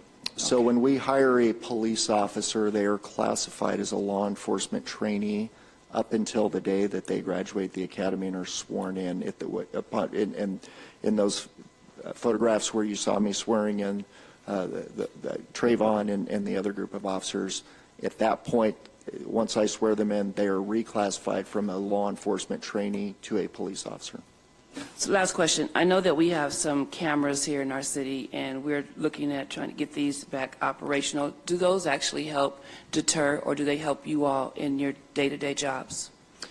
The city's crime camera program, as it's currently comprised, has very limited benefit to us, and that's because we're not using artificial intelligence capabilities with it. So in order for it to be and I don't want to say that it has no value. There are many cases where we know that we've had a crime at a location. We were able to go back and look at it and get video evidence. But I would love to have 30 staff sitting around monitoring those cameras at all times, but it's just not feasible. And so without some of the technologies that exist today, I think that the program has limited value. But we are looking at new strategies and new technologies to try to improve it. And there are technologies out there now to where it will alert us when there's a particular activity or a particular crime, or we can, for example, we can type in characteristics of a vehicle, sedan, four-door, red in color, and the cameras will actually, they have a technology where they will grab that information and provide it to us. And then it's also important to distinguish between our traditional crime cameras and our automated license plate reading cameras. Those, we solve a tremendous amount of crime through the ALPR cameras. Those cameras are extraordinarily valuable to us. I can tell you that our neighbor next door, Highland, has invested heavily in that technology to the extent that they almost have a fence, a geo-fence around that city. So when there's a crime in Highland and that car, the vehicle comes or goes, through the city's major corridors, they are constantly capturing data and solving a lot of their crimes. And as a long-term strategy, I would love to have something like that, but it is extraordinarily expensive. Thank you very much. Okay, there's no other council members? That's it. Okay. Chief, thank you so much. I appreciate one of the, I had no idea we had over 8,000 subscribers for the podcast. I know that I'm one of them. I listen to it regularly.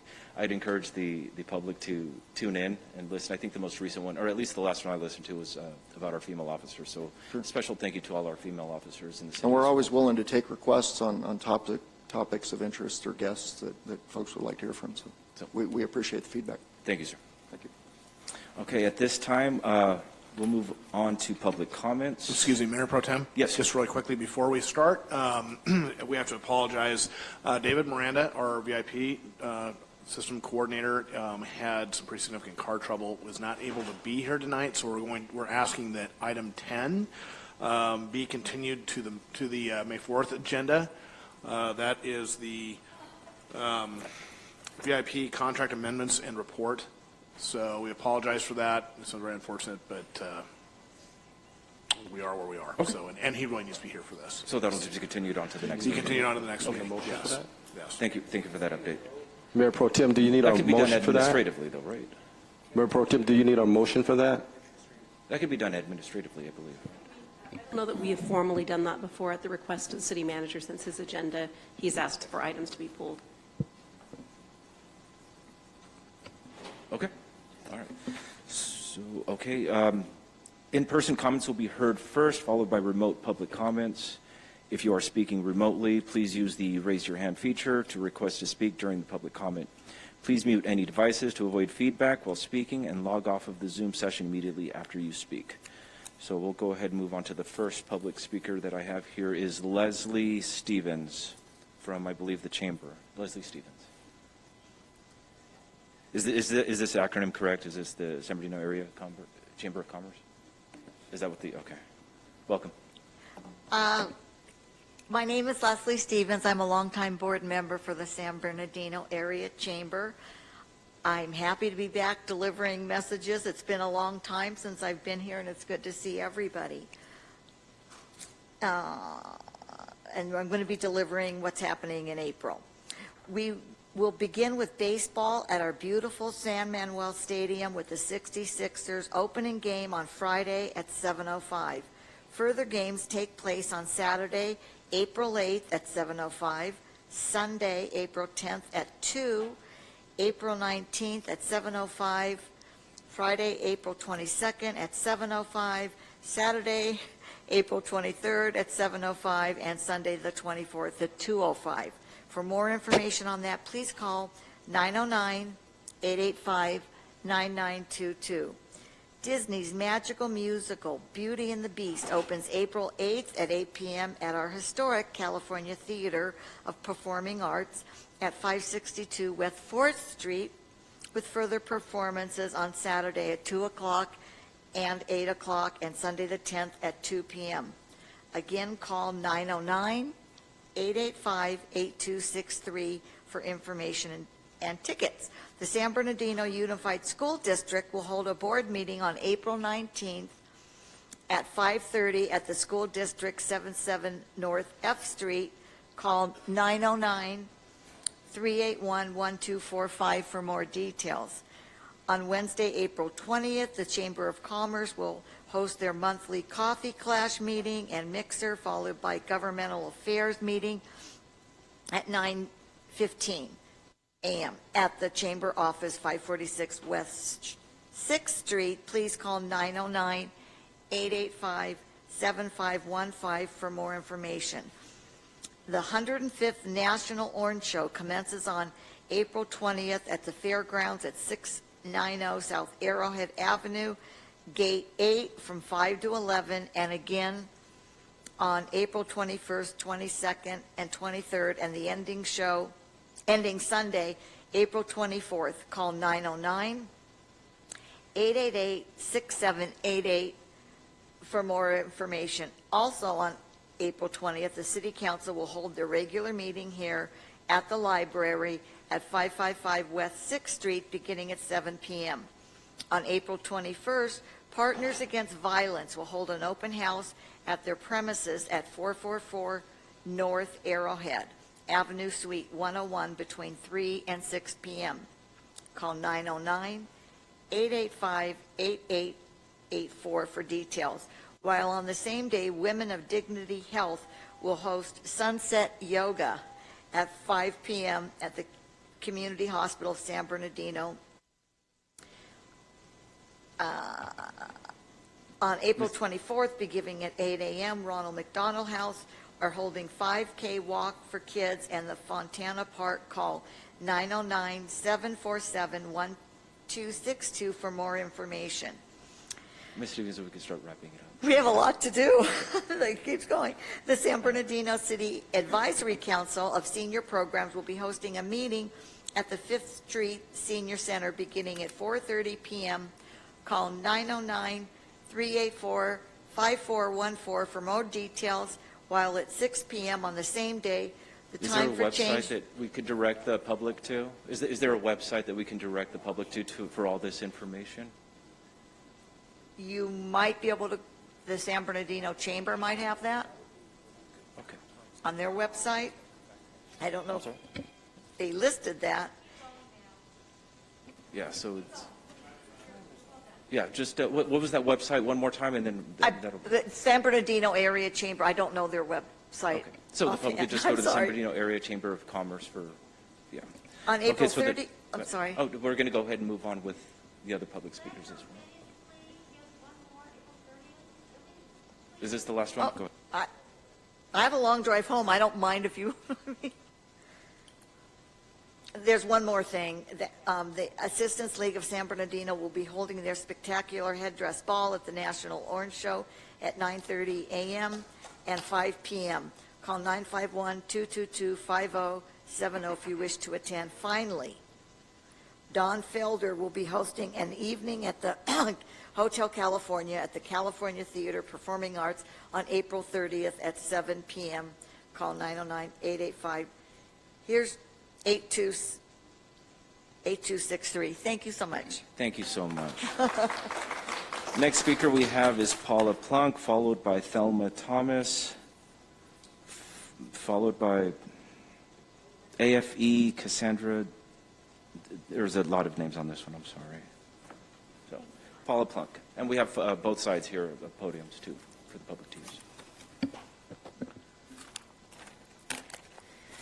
Really, Mr. Figueroa? Really?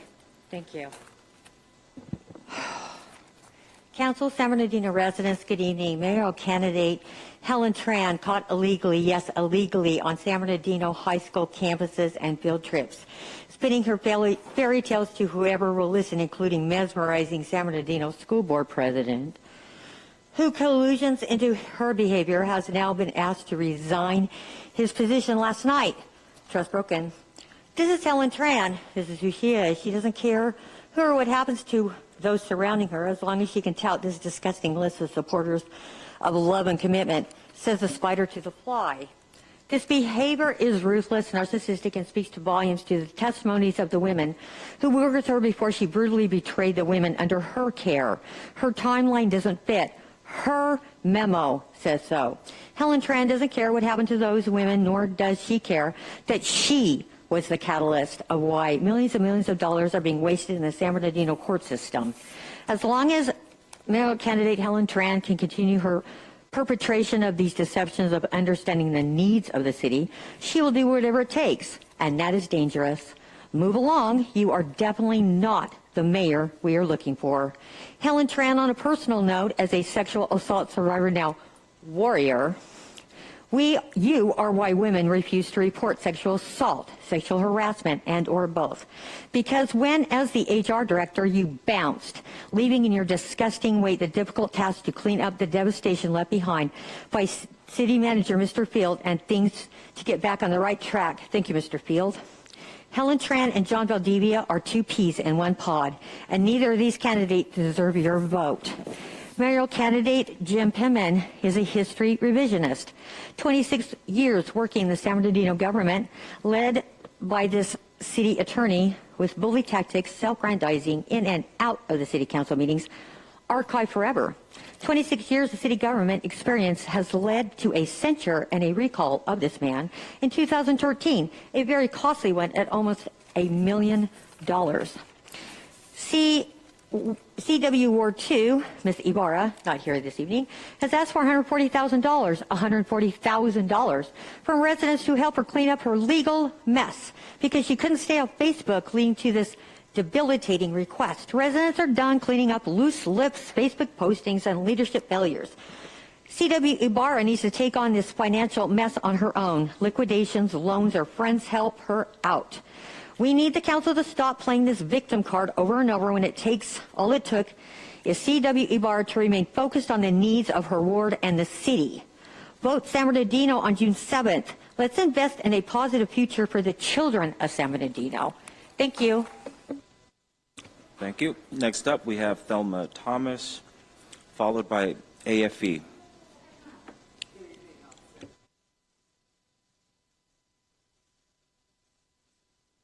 Okay, thank you. Thank you so much for giving me your time. This evening I'm here because I was astounded about a month ago. There was a homeless encampment. Let me tell you first that I am an advocate for the homeless here in the city of San Bernardino. I've met you guys before. I was at a homeless encampment and all the people were non-speaking. They were deaf and dumb. And the city of San Bernardino had nobody out there that could speak to them. And these people were running around trying to get their stuff together and they were just crying. Now they came out there with dump trucks and stuff and they just took all their stuff and threw it into a dump truck. Now normally they give them time, they'll come the night before and tell them they're coming or something. These poor people had no one to talk to, no one to respond to. And I asked the police officers, I said, do San Bernardino not have someone that can speak sign language to these people? And they said no. They said the county sheriff's department does, but they didn't. So my thing is, why wasn't a contact made so that we could get somebody from the sheriff's department to be there? Those people are human beings and they deserve a chance as anyone else. And I'd also like to say, my organization, we're working with the group homes, the convalescents, and on prayer day, which is going to be May the 5th, we'll be giving approximately 500 lap blankets here in the city of San Bernardino to our convalescent hospitals. What I'm trying to say to you is that we're very active. We're very active with the city of San Bernardino, and I'm very concerned with what's going on in my city. I'm an active person. I'm a voter. I've been here over 30 years, and I hate the thing that's happening with our homeless people. They are human beings. Yet they cut down the trees that were over there where they had an encampment over the hill behind Gumby Park. They wasn't bothering anybody. They cut down 20 trees and left a blank thing over there Now there's no one there, there's nothing there, and the people still are running around, homeless people, running around the city of San Bernardino like roaches. They're just everywhere, and it's just ridiculous. You close Succumbia Park, you close Paris Hill Park, you're closing every place for them. Where are they supposed to go?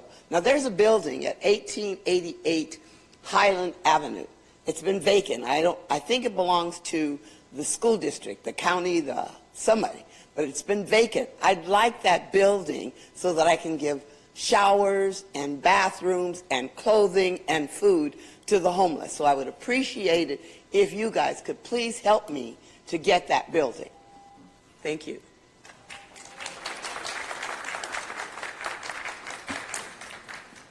Next up, we have Advocating for Everyone, AFE, followed by Alejandro Faz, followed by John Schollenberg. AFE. I believe it's like 6, 1, 2, yes.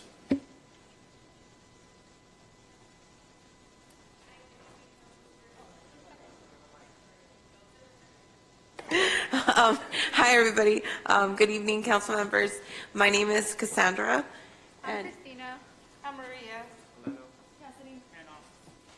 So we're Cal State CSUSB students and part of the Title IV e-social work program. We created a group called AFE, Advocating for Everyone, and it's intended to advocate for those in need in the area of the San Bernardino area. While conducting some research, we uncovered some important issues within a 10-block radius, which many residents believe that there should be, taken, a lot of issues taken into consideration. To narrow down all of them, we began by formulating a survey in which the community was able to provide their input about the matters they believe needed to be urgently addressed. This survey was conducted amongst the residents off of Roberts Avenue, a location near Mary Mercy Center. We discovered that there were a few needs they wanted to be met. Out of 100 people we surveyed, 4.5% asked for easier access to the directory for City Hall.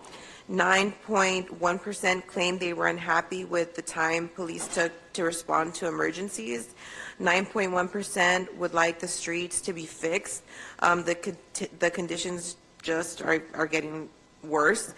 18.2% believe supporting and possibly funding the homeless population with food, clothing, and basic hygiene products, which Mary Mercy Center currently provides free of charge. And then lastly, we have 59.1% of the residents wanted more resources for themselves, which include community centers, a local boys and girls club, a skate park, libraries, and a career center. We understand, obviously, we won't be able to provide resources necessary to conquer all these overnight. However, we believe we can contribute to the cause by coming up with a structured and detailed plan that helps create changes within the community. In order to help with the 18.2% concerned about the homeless population, we have worked closely with community leaders, volunteered, and started social media platforms to help with donations for Mary Mercy Center. To assist with the 59.1% residents that would like specific resources within their community, we met with Councilman Theodore Sanchez to discuss a few services that can possibly be provided. We also wish to promote Paul sorry for the last name, Villaseñor Branch Library, as many residents believed it was abandoned. We were able to find out that the location was not only open, but provided many resources for all ages. For instance, there's bingo night, movie night, reading incentive programs, author visits, cultural performance, and homework support for the students. Theodore did bring up our group to Ed, the director of the library, and he was excited about... Excuse me, ma'am. Your time is up. I appreciate your public comments. Thank you for coming tonight. Are you Ms. Foz? I'm actually Cassandra with AFE. Wonderful. Well, your time has expired. We thank you for coming tonight. We appreciate the students here, and thank you very much for your public comment tonight. Okay. Thank you very much. Let's move on. Alejandro Faz. Mr. Faz, welcome, sir. Followed by John Schollenberger and Harry Hatch. Good evening, Honorable Mayor and City Council. My name is Alejandro Faz. I'm a 23-year-old, lifelong resident of San Bernardino. I began my collegiate career at San Bernardino Valley College before continuing my education at UCLA, where I majored in philosophy. I am now pursuing a Master's of Public Administration degree at the University of Southern California. Professionally, I'm a K-3 literacy intervention specialist with the San Bernardino City Unified School District, helping build the reading capacities of young scholars. Amid these obligations, I'm also an intern for Councilwoman Kimberly Calvin and represent the city's 5th Ward on the Animal Control Commission. At the time of my appointment, I was one of, if not the youngest commissioner in the city. I'm here tonight to speak on Agenda Item 35 concerning the formation of a Youth Civic Engagement Council in partnership with SBC USD. I am the principal architect of this initiative under the direction of Councilwoman Calvin. I remember when I was first appointed to my commission, Councilman Reynoso agreed to meet me and discuss my qualifications. I stayed up much of the night prior studying to avoid scuppering the opportunity. Thankfully, Ben alleviated my anxiety by saying, "Don't worry, bro. I'm already going to appoint you." I was elated that someone of my youth would be granted the platform to represent my community. And it is to the councilman's credit that he, the youngest member on this dais, harbored enough faith in young people to entrust them with the direction of our city. Such is the essence of the proposed youth council. This council will educate San Bernardino scholars on the civic engagement process. It will also empower students to learn academically and experientially by assigning conceptual literature and hosting trips and volunteer events to forge a holistic civic experience. But above all, the central aim of this council is to mold the next generation of stewards and instruct them in the principles of humility, empathy, and community building.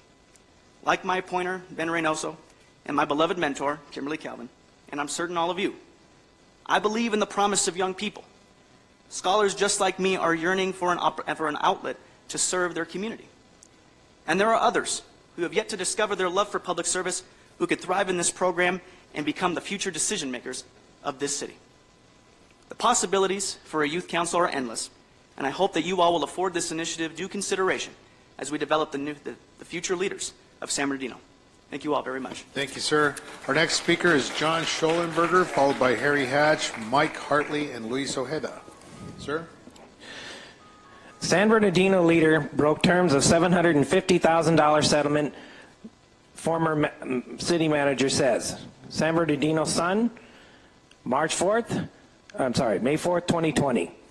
3 weeks after San Bernardino agreed to pay former city manager Andrea Miller $750,000 to settle her breach of contract lawsuit against the city, Councilwoman Sandra Ibarra broke a provision of the agreement by making disparaging comments about her job performance on Facebook, Miller alleges in a claim filed with the city late last month.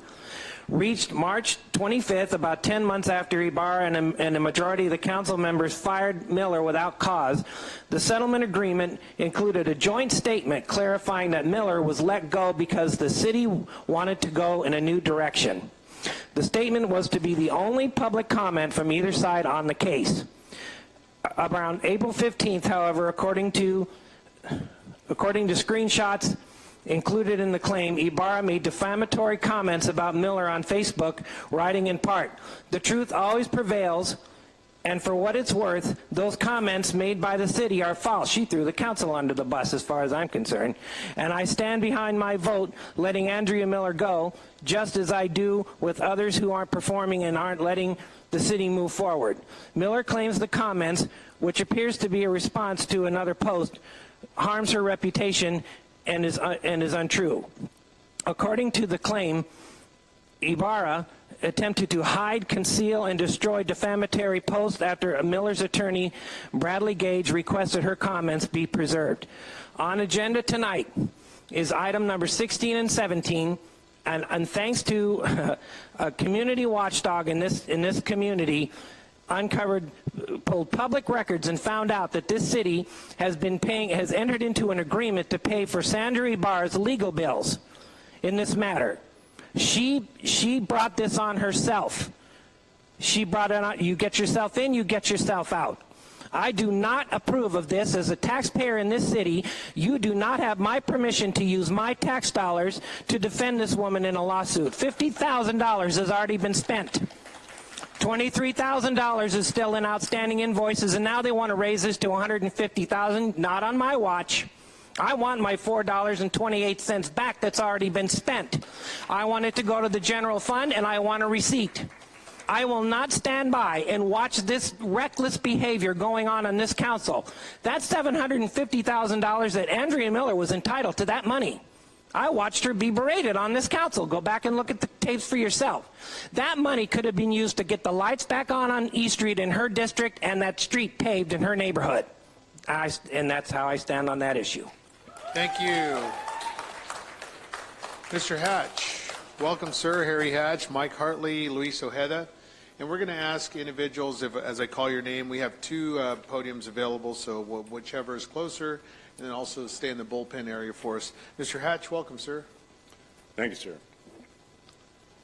Good evening, ladies and gentlemen, Mayor, City Council. Chief Crane, I enjoyed the presentation tonight. However, you missed one thing, the Part 1 crime of arson. There are no arsons that were listed in your Part 1 program. Department of Justice and the FBI all list arson as a Part 1 crime. I understand where the problem is, but we're not addressing that problem. This is the 5th year that we have not addressed arsons in the city of San Bernardino in our statistical data.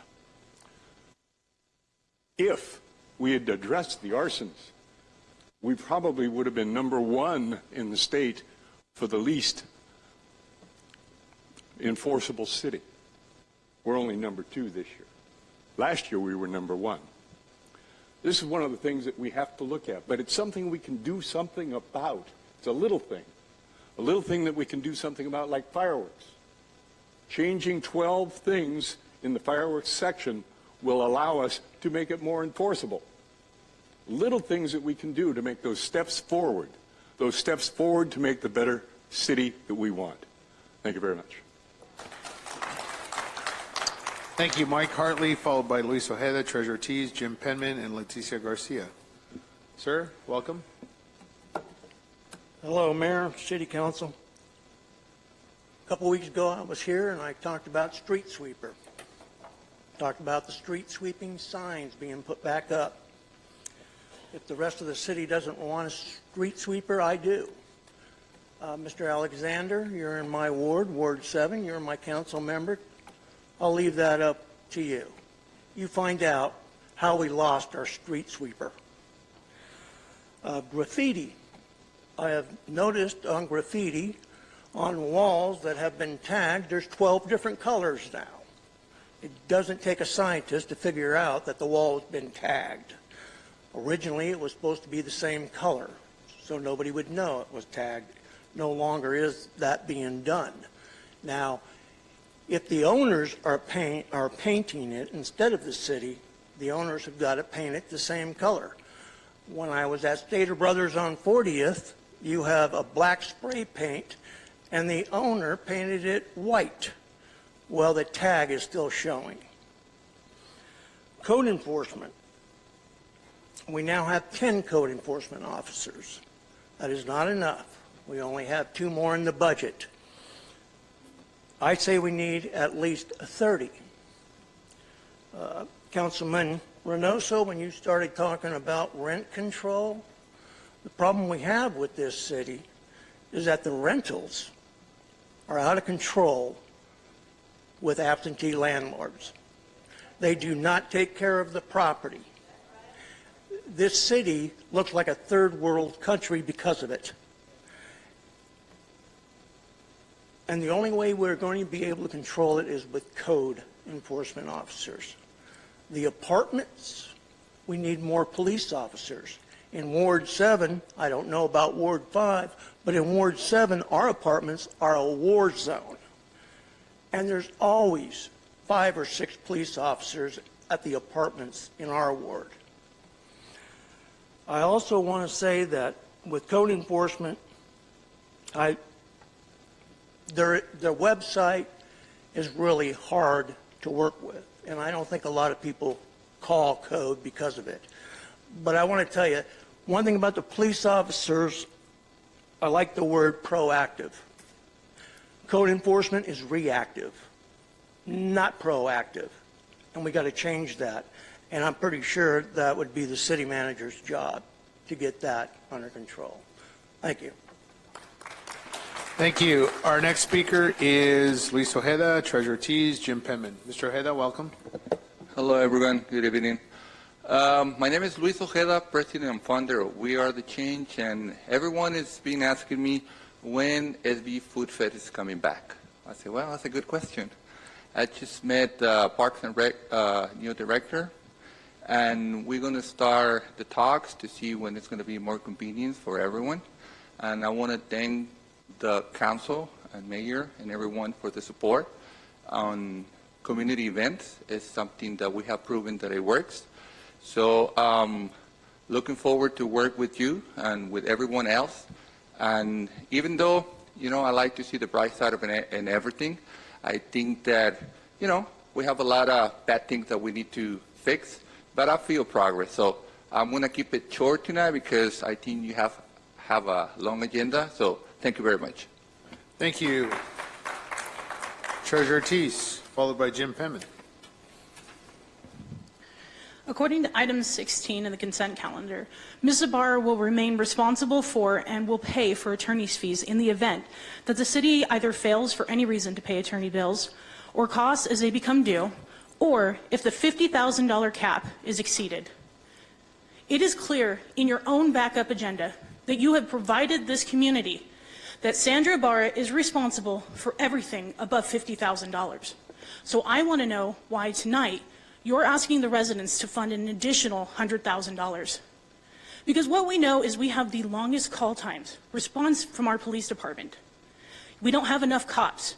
As Mr. Huntley said, we don't have enough code enforcement. The kids that were here from a skate park that no longer exist to them to have something productive to do. Your violence and prevention manager, somebody should have got that guy a ride here. Because we have over 76 gangs in our city. Kids are dying left and right in our streets.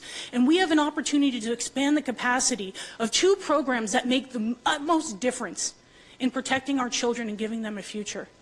I am tired of watching our politicians, new and old, get up, rewrite history, give excuses for why they fail us, and then ask us to fund everything they do like we are a piggy bank. Like this city doesn't have any other priority than to pay for the mayor's sexual harassment lawsuits against 3 young women from Cal State. Like we don't have anything other to afford than paying Sandra Ibarra's lawsuits when she decided to get on Facebook and breach contract. And you know what's really interesting is she couldn't even show up here tonight. But when this was posted onto Facebook, the lawsuit, she thought it was funny and put a big old laughy emoji. I want to see her laughing now.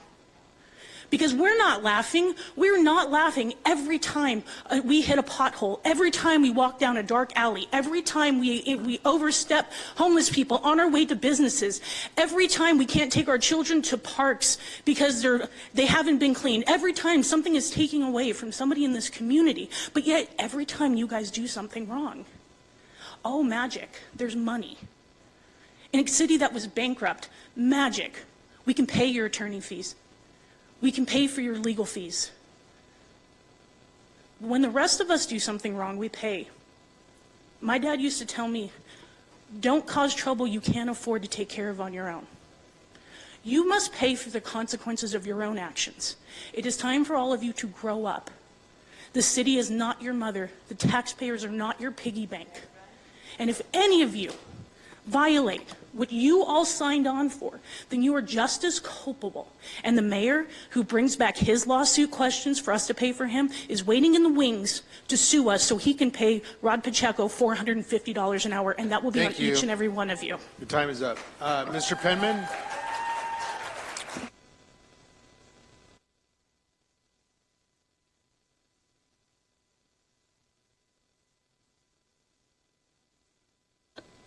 Jim Penman, recall. In August 2010, during a televised City Council budget workshop, Councilwoman Wendy McCamick and I both informed the Mayor and City Council that the budget presented by the city manager was not balanced, that the budget's projected income had been significantly inflated, and the projected expenditures were underestimated. We gave specific examples. We went on to point out that if the mayor and council adopted the city manager's proposed budget, the city would be another step closer to bankruptcy. Despite that warning, which subsequently was proven to be spot on, the mayor and council adopted the unbalanced budget. They repeated their error the following year by adopting a similar unbalanced budget despite our warnings. Those warnings on the city council videotapes from August 2010 are available. Now, the mayor and council members were understandably embarrassed when the bankruptcy occurred, and it happened on their watch, especially since we had warned them what was coming. They also did not want to be blamed, and they wanted to be reelected. So they put out the word that Penman and McCamick were responsible for the bankruptcy. Now, they never explained how a city attorney with no vote, who did not control any budget but his own, and who could not give directions to any other city departments, could have caused a $44.8 million shortfall in the city's budget. It certainly was not because we lost a large number of lawsuits. We won the overwhelming majority. Nor did they explain how one council member who voted against each of the unbalanced budgets and who had no control over the expenditures of any city department could be responsible for $44.8 million deficit. Nonetheless, signature gatherers were recruited, paid $5 and $10 for each signature to obtain enough for the recall. But then they started having problems collecting signatures, so they invented two lies and told the voters, one, Penman has been convicted of embezzling millions of dollars from the city but has not been sentenced. Two, Penman has been convicted of selling drugs but has not been sentenced. They went on to say the only way we can get Penman out of office without waiting for him to be sentenced is to recall him. Then the number of people who heard those false statements began to sign the recall petitions. Now, I have never been arrested for committing any crime in my life, much less charged and much less convicted. Nevertheless, the recall qualified for the ballot. An aggressive campaign laid out those same lies and others. As a result, Mrs. McCamick and I were recalled. Was it an injustice? Yes. Was the entire basis of the recall a lie? Yes. But it happened. And that is the truth, the whole truth, and nothing but the truth. Thank you. Okay, thank you. Leticia Garcia, followed by Marcus Funches, Rick Avila. Leticia, is she here? Moving on to Marcus Funches. Marcus, are you here? Sir, welcome. Good evening, Mayor, council members.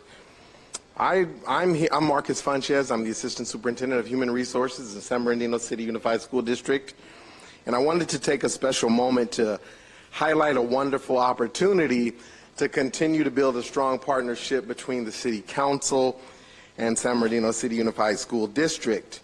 I want to thank Damon Alexander, Ms. Calvin, Councilmember Calvin, for joining us yesterday, celebrating our scholars in the pathways. Councilmember Ben Reynoso for his ongoing support with our Teachers of Color campaign and what we're doing for this community.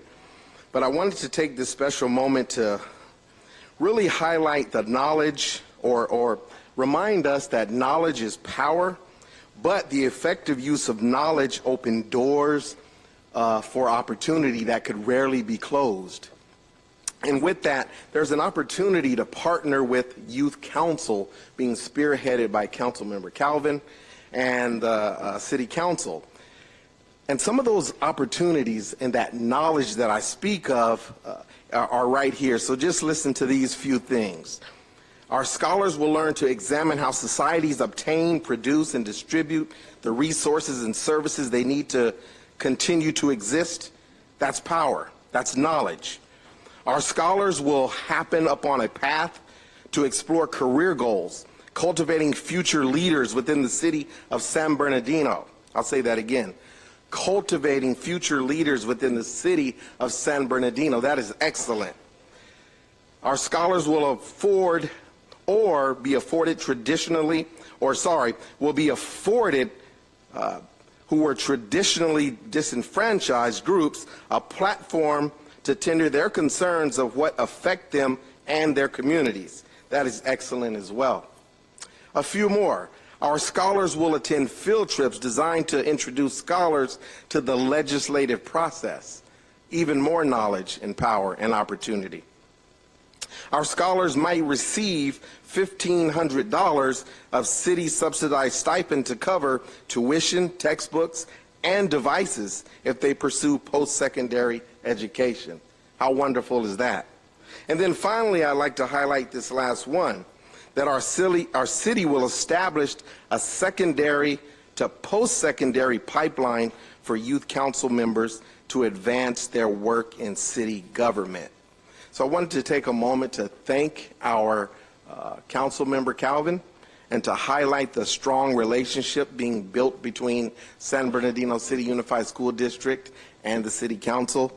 And we are on board to support the opportunity to build a strong youth council to continue to build that knowledge and opportunities for our young folks. Very good. Thank you, sir. Our next speaker is Rick Avila, followed by LaWanda, I think it's Rangel, and Dr. Scott Wyatt. Mr. Avila, welcome. Thank you. My name is Rick Avila. I am a four-time mayoral candidate for the city of San Bernardino. I've been running for mayor for 17 years. I know these politicians like the back of my hand. I know I ran against a couple of these politicians a couple of times. Jim Penman, he even calls himself Mr. Recall. Does anybody know what recall is? To me, it seems like a Will Smith slap. They voted him out, and he's here running for mayor. And I ran against Morris, and I think you people need to know Helen Tran is endorsed by Morris. She's nothing but a Morris puppet. And John, I see you're spending hundreds of thousands of dollars on signs and mailers. You can stop sending me some. I'm just throwing them in the trash.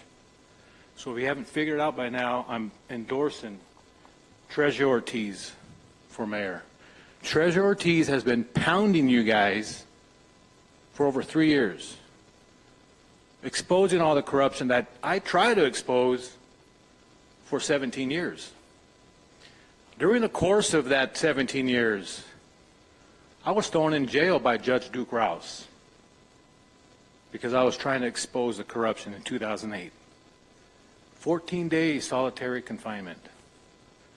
4 years later, another judge overruled his court order. So these are political hits. If you come up and try to expose the corruption,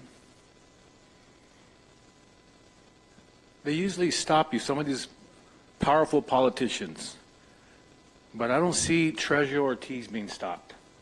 Treasurer, wherever you're at, just keep moving forward. You got my support. Jim Penman shouldn't even run for mayor. In 2003, he says he wasn't part of the bankruptcy. I sued the city and I won. Nearly $900,000, $876,000. And he advised the council what to do. Not only did we win in Superior Court, but he went to the appellate court. And then the appellate court says pay the contractors. So he went to the Supreme Court. It's not cheap going to the Supreme Court. So I have to come up here when Jim Penman goes on Facebook, says he's not part of the bankruptcy, he's knee-deep in it. So Treasurer Ortiz, keep doing. All my family and friends, we've been here over 100 years, and you guys haven't seen the end of me until June 7th, and hopefully she will landslide it. Thank you. Thank you. LaWanda Rangel. Ms. Rangel, welcome. Thank you, Mayor. I want to say hi to the mayor and all the councilmen and the councilwomen that's sitting on board. It's always a little dirty laundry when you come to these meetings.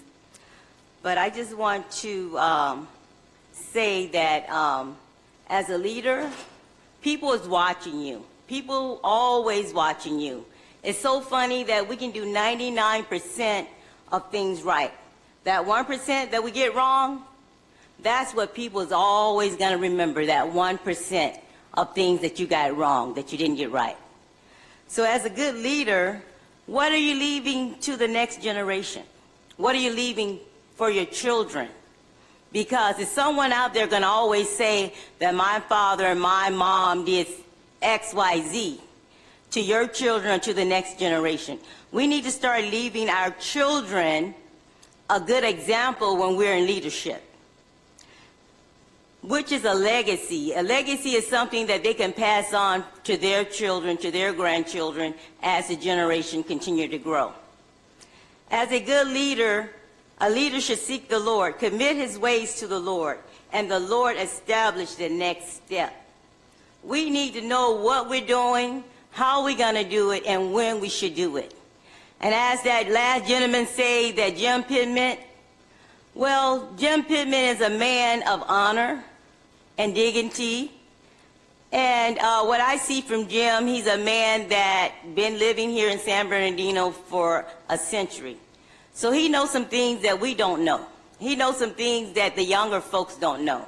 And I think that he's a good candidate to look to be the next mayor of San Bernardino. And that's true. The people that's higher up, who's going to take the blame for the failure of something? They're not, so they're going to give it to the people that's a little lower than they are. But as a good leader, I wish you guys would learn to respect for yourself and respect others and take responsibility for all of your actions. That's what I'm looking for the next mayor of San Bernardino to do. No matter who it be, I'm here to support whoever will be the next mayor of San Bernardino. Get him to do your job so the next generation will have someone or somebody to look up to. Thank you. Scott Wyatt, Dr. Scott Wyatt, President of our San Bernardino City Unified School District. Sir, welcome. Good evening, Honorable Mayor, City Council members, community members, and guests. It is a privilege to be here today and speak before you. Definitely different being on this side. You should never give a politician a mic, but when you do, make sure they have a clock, right? So thank you for those 3 minutes. As you've heard from a few folks this evening, Dr. Funches, our Assistant Superintendent of Human Resources, I'm here as well to support a future agenda item, and that has been brought forth to me by Councilwoman Kimberly Calvin. It's sad I can't see you through the TV, but I really do appreciate you reaching out to me and having this discussion. We know this was a vision and a dream of our former colleague and friend, Dr. Margaret Hill. So I know with our energy and efforts put behind it, it's going to come to fruition. So as you can see, you have the support of the school board as well as the school district here this evening to make sure that this student advisory council happens. So again, when that happens, let's make it work for our kids. There's also another committee that was formed quite some time ago, and that was the Bridge Committee.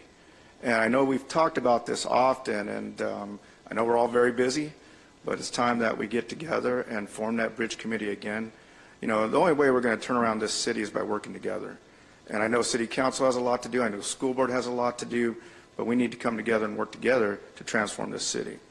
And with the current City Council and Mayor, current school board, whoever's here in the future, that should be something that we set forth as an agenda and keep it going and keep it moving. Definitely want to thank Council members Damon Alexander, Kimberly Calvin, and Sandra Ibarra for coming and supporting our students yesterday for our linked learning programs. As you heard earlier, Councilman Alexander was talking about, we had 3 programs that were awarded gold certifications. That's quite a recognition in the state. And as you mentioned earlier, yes, Pacific High School is the only high school in the United States, let me say that, the United States, that has all their programs certified in linked learning. So congratulations to them. I also want to say welcome and congratulations to Chief Darren Goodman. I've had the privilege of serving with him for a short period of time on the San Bernardino Countywide Gangs and Drugs Task Force. I know he's a man of honor and integrity, and he's going to bring a lot of experience here to our city. I also look forward to the continued partnership with the City Police Department, with our students through their Explorer programs and cadets. Councilman Reynoso, thank you for mentioning our trails. I've had this discussion with Assemblywoman Reyes quite a few times. City of Grand Terrace has received millions of dollars to transform their Blue Mountain into quite a project, and I know we could do that here in San Bernardino with Little Mountain, so you have my full support on doing so. And then thank you for bringing up the potholes, because I was going to bring up the cars on the lawn. So now I know why cars are on the lawn, because they don't want to park in the street because of the potholes. So again, let's see if we could fix those together and address both issues. Thank you for your time. Okay, thank you. At this time, City Clerk will read into the record any ADA letters. Okay, and just for the record, we do not have any remote speakers. Okay, very good. Okay, first comment is from Mr. Tim Duran. This is my public comment. City of San Bernardino, over 60% of us recalled James Penman for many reasons, although he is trying to rewrite history now. We know the truth. He wasted $20 million suing the Flesh nightclub and lost our money. He called the bankruptcy a political hoax. He had his group of private investigators terrorize anyone who challenged him. He screamed at us during public comments. We need to remind everyone who he is. And now he is lying about the recall, people apologizing to him. I demand he give us their names. Our city has a bad record of forgetting our past. We can't do this anymore. Helen Tran let the mayor sexually harass his female employees and did nothing to stop it. She has put out 5 different cover-up lies to the public about it. She needs to address this publicly once and for all. The mayor has tried for years to get us to pay his legal fees for doing the wrong thing, and now Sandra Ibarra wants us to do the same. No. Council, use that money for the people. I also want to tell the Police Officers Association representatives, you are paid to play cowards who think lying about Councilwoman Calvin and Dr. Treasure Ortiz will get you all our tax dollars again. Not a chance. You need to apologize to them publicly. The second comment is from Mr. Hardy Brown. It says, this is a good evening in the city of San Bernardino. That I speak to you after hearing the news that after 116 years, an African American will become Chief of Police on June 1st, 2022. The news brought to my mind the song by the late Sam Cooke during the middle of the Civil Rights Movement in 1964. A change is gonna come. It starts with the line, I was born by the river in a little tent. Oh, and just like the river, I've been a-running ever since. Just for the record, I was born 100 yards from the Trent River in Trenton, North Carolina. And just like that river, I have been fighting against racial discrimination and unfairness in employment ever since. It would take too long to tell you of my personal experiences. But like the lyrics in the song states, I knew a change was going to come someday, and here it is. Thanks to the city manager, Robert Field, for making the decision to hire Darren Goodman, and to Darren Goodman for accepting the challenge of the duties of the position. I thank them because in our charter, it spells out that the city manager has the sole authority to hire, and all of the people who held that position before him, they never considered us. Then I thank Chief Goodman because I have been the first in a position and it is not easy. But after speaking with him, he is up to the challenge and so is Rob Field.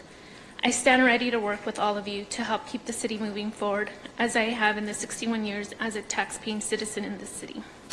I want to thank my wife, Cheryl, who spoke for me at many meetings, and City Clerk Genoveva Rocha for being so patient and kind and helpful to me as well. Again, thank you, and let's get back to work and make this an all-American city again. Hardy Brown. Okay, thank you. Let's move on to item number 5. This is a discussion portion of tonight's calendar. This is an ordinance amending Chapter 19.07.030 of the San Bernardino Municipal Code exempting students of educational institutions engaged in filmmaking activity from the special events permit. We'd like to suspend the presentation, and I think you're winning. Is there a motion for approval? I love it. Right? Yeah. Second. Okay. Third. Members, please cast their votes. Just for clarification, can I have the mover and the seconder? Reynoso and Calvin.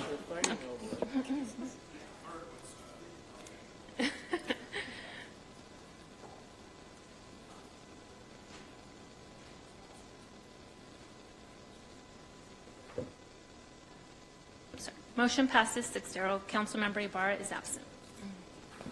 Item number 6 is the ordinance of property maintenance code for vacant building board-up standards. The recommendation is there before you. For a staff presentation, Mr. City Manager. Move to approve. Second. Okay, I have a question. I have questions too. Yeah. Mr. Figueroa, go ahead. I didn't know we were going to move that fast on this. I thought we were going to hear a report. Okay. So this is to, not supplement, but I guess improve the current HUD requirements as far as board ups, or is that, am I on the right item here? Essentially, it's to adopt them, Councilmember. Okay. Yes. So we through our own board up process through the cities, we use HUD standards. But there are situations where property owners, they board up their own buildings when they're vacant or what have you. And so this is a mechanism to codify the requirements per HUD standards. Okay. So currently, what is the, because from what I'm to understand in reading the, I'm sorry, I'm trying to find it here. It's just so that it makes it look not as, there you go. I was trying to remember what the verbiage was here in the, it's to be more uniform. That is correct. What's currently in the books as far as it's just put up whatever you have? Or? Well, there really isn't a specific requirement. I mean, there's our property maintenance section of the code requires you, when you have graffiti or vandalism, those kinds of things, that you take care of your property. So you have a tenant moves out or you have a vacant building, you do whatever measures you can so it doesn't get overrun or destroyed. And so property owners will take it upon themselves to board it up however mechanism they can. And so now with standardizing the requirements, one, we will get the word out to let them know that we do have a requirement for them, and so and we'll be able to provide them with the information of how they do it. And they will bear the cost, right? No, the city doesn't bear the cost. They will do it just to our standards. So right. Residential and commercial? Vacant buildings, yes, both. Vacant building, both. Is there, and I think I saw that the requirement was going to be as far as plywood for CDX, right? Not OSB? Is it CDX as far as the type of plywood that's yes, required? Okay. Okay, that's fine, because CDX actually looks a little bit nicer than OSB. It's a little more expensive. It's not as water resistant, but I think it's since it doesn't really rain that much. Well, it's a little more expensive, but it's sturdier. It's sturdier. Okay. Yes. Okay. And the requirements also the attachment to the building as well. Okay. So there's standards of how you bolt it into the building and okay. such. That's fine. Okay, thank you very much. Mr. Mojica, I have questions regarding the enforceability component. How does this compare to existing enforcement, and who is the enforcement component? Is it code enforcement? Yes, it would be. And then, so how do we then proactively implement this and then the enforceability of it? So if there's a vacant building that's identified, we will notify the property owner and let them know that we have some new standards, and then they will, we'll provide those standards to them, and then follow up on it, make sure that they install it the proper manner. And so for the viewing public, we do have board-up standards. Is that accurate? Yes, we do. We have board-up standards that are either identified in a policy procedure board-up policy manual or a municipal code that clearly identifies the board-up procedures. Is that accurate? Currently, no. Currently, no. We have our own standards. The city, through our code enforcement department, we have our own vendor that when we identify a building, we try to reach the property owner and there's issues already, it's an emergency, we need to board it up quickly. We call our vendor, they go out and they board it up per HUD standards.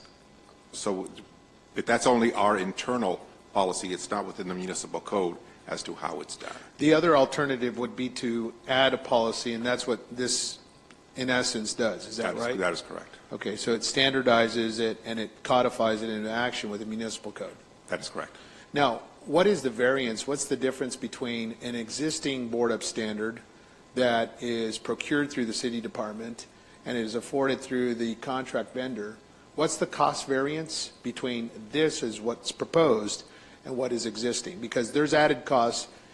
In essence, I want to know the cost between the difference between a board-up that we currently do versus what's proposed here. Do we have any cost estimates on additional increases to our added budget? It would not be an increase. It's not adding an increase to our budget. All it's doing is codifying. If you own your own commercial building or an apartment building, it's vacant or what have you, you go in and you board it up to our standards. If you drive up and down some of our commercial corridors where you see multiple board-up buildings, you know, people use whatever they can. You know, they'll use old plywood, they use pieces of pallets, whatever they can to board it up, and as a result, it creates a blighted situation and makes our neighborhoods and our streets. Do we have any examples of what you're speaking of, where you're alluding to that there's an incongruent application of plywood or pallets? Do we have any pictures of that? We do not know. You do not. Where does this, I mean, I support this, I understand where we're going. My only concern is that if in fact one of our council members or myself were to initiate a request to the city manager's office, is there added cost with a contract? Because we're responsible. For instance, if there's a fire, if police department overnight has some type of break-in, the city of San Bernardino then absorbs that cost with the contractor call-out. Is that accurate? That is correct. And on an annual basis, we recently had a budget for amend the contract for our existing provider. Did that budget amendment also take into fact in consideration this proposed increased costs? No, because this is not an increase to us. It's just a standard for the public to implement. Oh, so this is not, so this is only good for commercial tenants, not the city of San Bernardino? That is correct. In other words, we don't have the HUD standard that on our contract call out, but now we're imposing it upon the, on our. We have the standard internally. Our contract, the language in our contract with our vendor states that you have to use HUD standards. Okay. And so when we send someone out to do a board up, they use the HUD standards. So now this standard is only, it's only currently the city of San Bernardino and our board up specialists, they use HUD standards. Is that accurate? That is so correct. now this is a two-pronged approach. Not only do we clean up our city, but also we allow and insist that now commercial and residential board ups carry on the flag of the HUD standards. They clean up in the manner that we do. Okay, and there is no additional cost to the city. To the city. That is correct. Okay, very good. Any other questions? I think there's a motion. Is there? Oh, Councilman Sanchez, sir. Yeah, no, it's pretty simple. I live across the street from a shopping plaza, and at 3 in the morning, someone broke the windows, and so we couldn't get a hold of the landlord. So then that's when the city hires its contractor. Well, we have our contractor. I know that at least twice now we've approved something like $200,000, $300,000, $400,000. They come out, they board it up. They board it up to those standards anyways. So what we're doing is we're codifying this so that every business owner, right? I have businesses on Mount Vernon who instead of putting up the compliant plyboard have put up pallets, broken up pallets, and they stick it up on there to prevent transients from moving into those vacant buildings. So what this will do is we will be putting into our code essentially a standard on how to board up a building. And I mean, the city already does it with its contractors, so there's no additional cost to us, but it creates a uniform appearance that is better looking, even if it is a dilapidated, abandoned building. At least the boarding on there will be universal. Boarded up pretty. Okay, council members, cast your votes. There's a motion? I'm sorry. Motion was made by Councilmember Sanchez and seconded by Councilmember Alexander. Okay, members, please cast your votes. Motion passes 6-0. Okay, very good. Item number 7, this is update on organics collection, processing, and disposal services due to Senate Bill 1383, short-lived climate pollutant mandate. Presentation is a receive an update on the status, and Mr. City Manager. Thank you, and thank you for clarifying that this is not a San Bernardino bill. This is a Senate bill, one of the most unpopular ones that I can recall. Okay, so the presentation tonight is going to be led by Alex Kishta, who manages our agreement with Burtech. So, Alex, take it away. Good evening, Mayor and council members. Let's talk trash. So let's basically talk SB 1. I'm trying. SB 1383, which is the short-lived climate pollutants program update and the implementation for 2022. Just a few points, that is the SB 1383 requires the city to enforce businesses and residents to recycle organic and food waste. The SB 1383 goal is to reduce greenhouse gas emissions from organic waste disposal. The current negotiations with our waste hauler are in the progress, and to discuss regulatory requirement that may be delegated to Bertec. The city could face penalties of up to $10,000 a day for failing to comply with SB 1383, effective January 1st, 2022. Starting January 1st, 2022, SB 1383 will allow the city to take a non-punitive approach to enforcement. Starting on January 1st, 2024, the city must begin taking punitive action against non-compliant entities. So let's talk about the Bertec's program overview that we've been discussing with him for the last couple of months. Residential collection will still utilize the 3 containers. I'm sorry. Yes. They will be still utilizing the 3 container system. The commercial collection will utilize 4 container system, service level dependent on customer needs, and the commercial customer generating 2 cubic yards of trash or more per week require to have a food waste recycling program. The education and outreach activities so far, the information distributed through community meetings, newsletters, automated calls, feedback from route audits, waste characterization, and on-site guidance.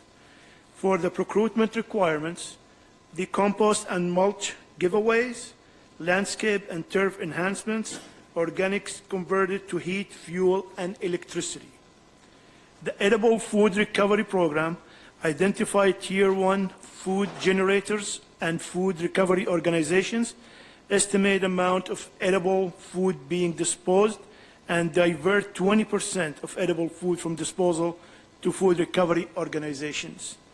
The compliance monitoring and enforcement, document qualified customers, edible food generators, material processing waste characterization, route audit results, complaint investigated, recycled materials procured, and organic waste diverted from landfill.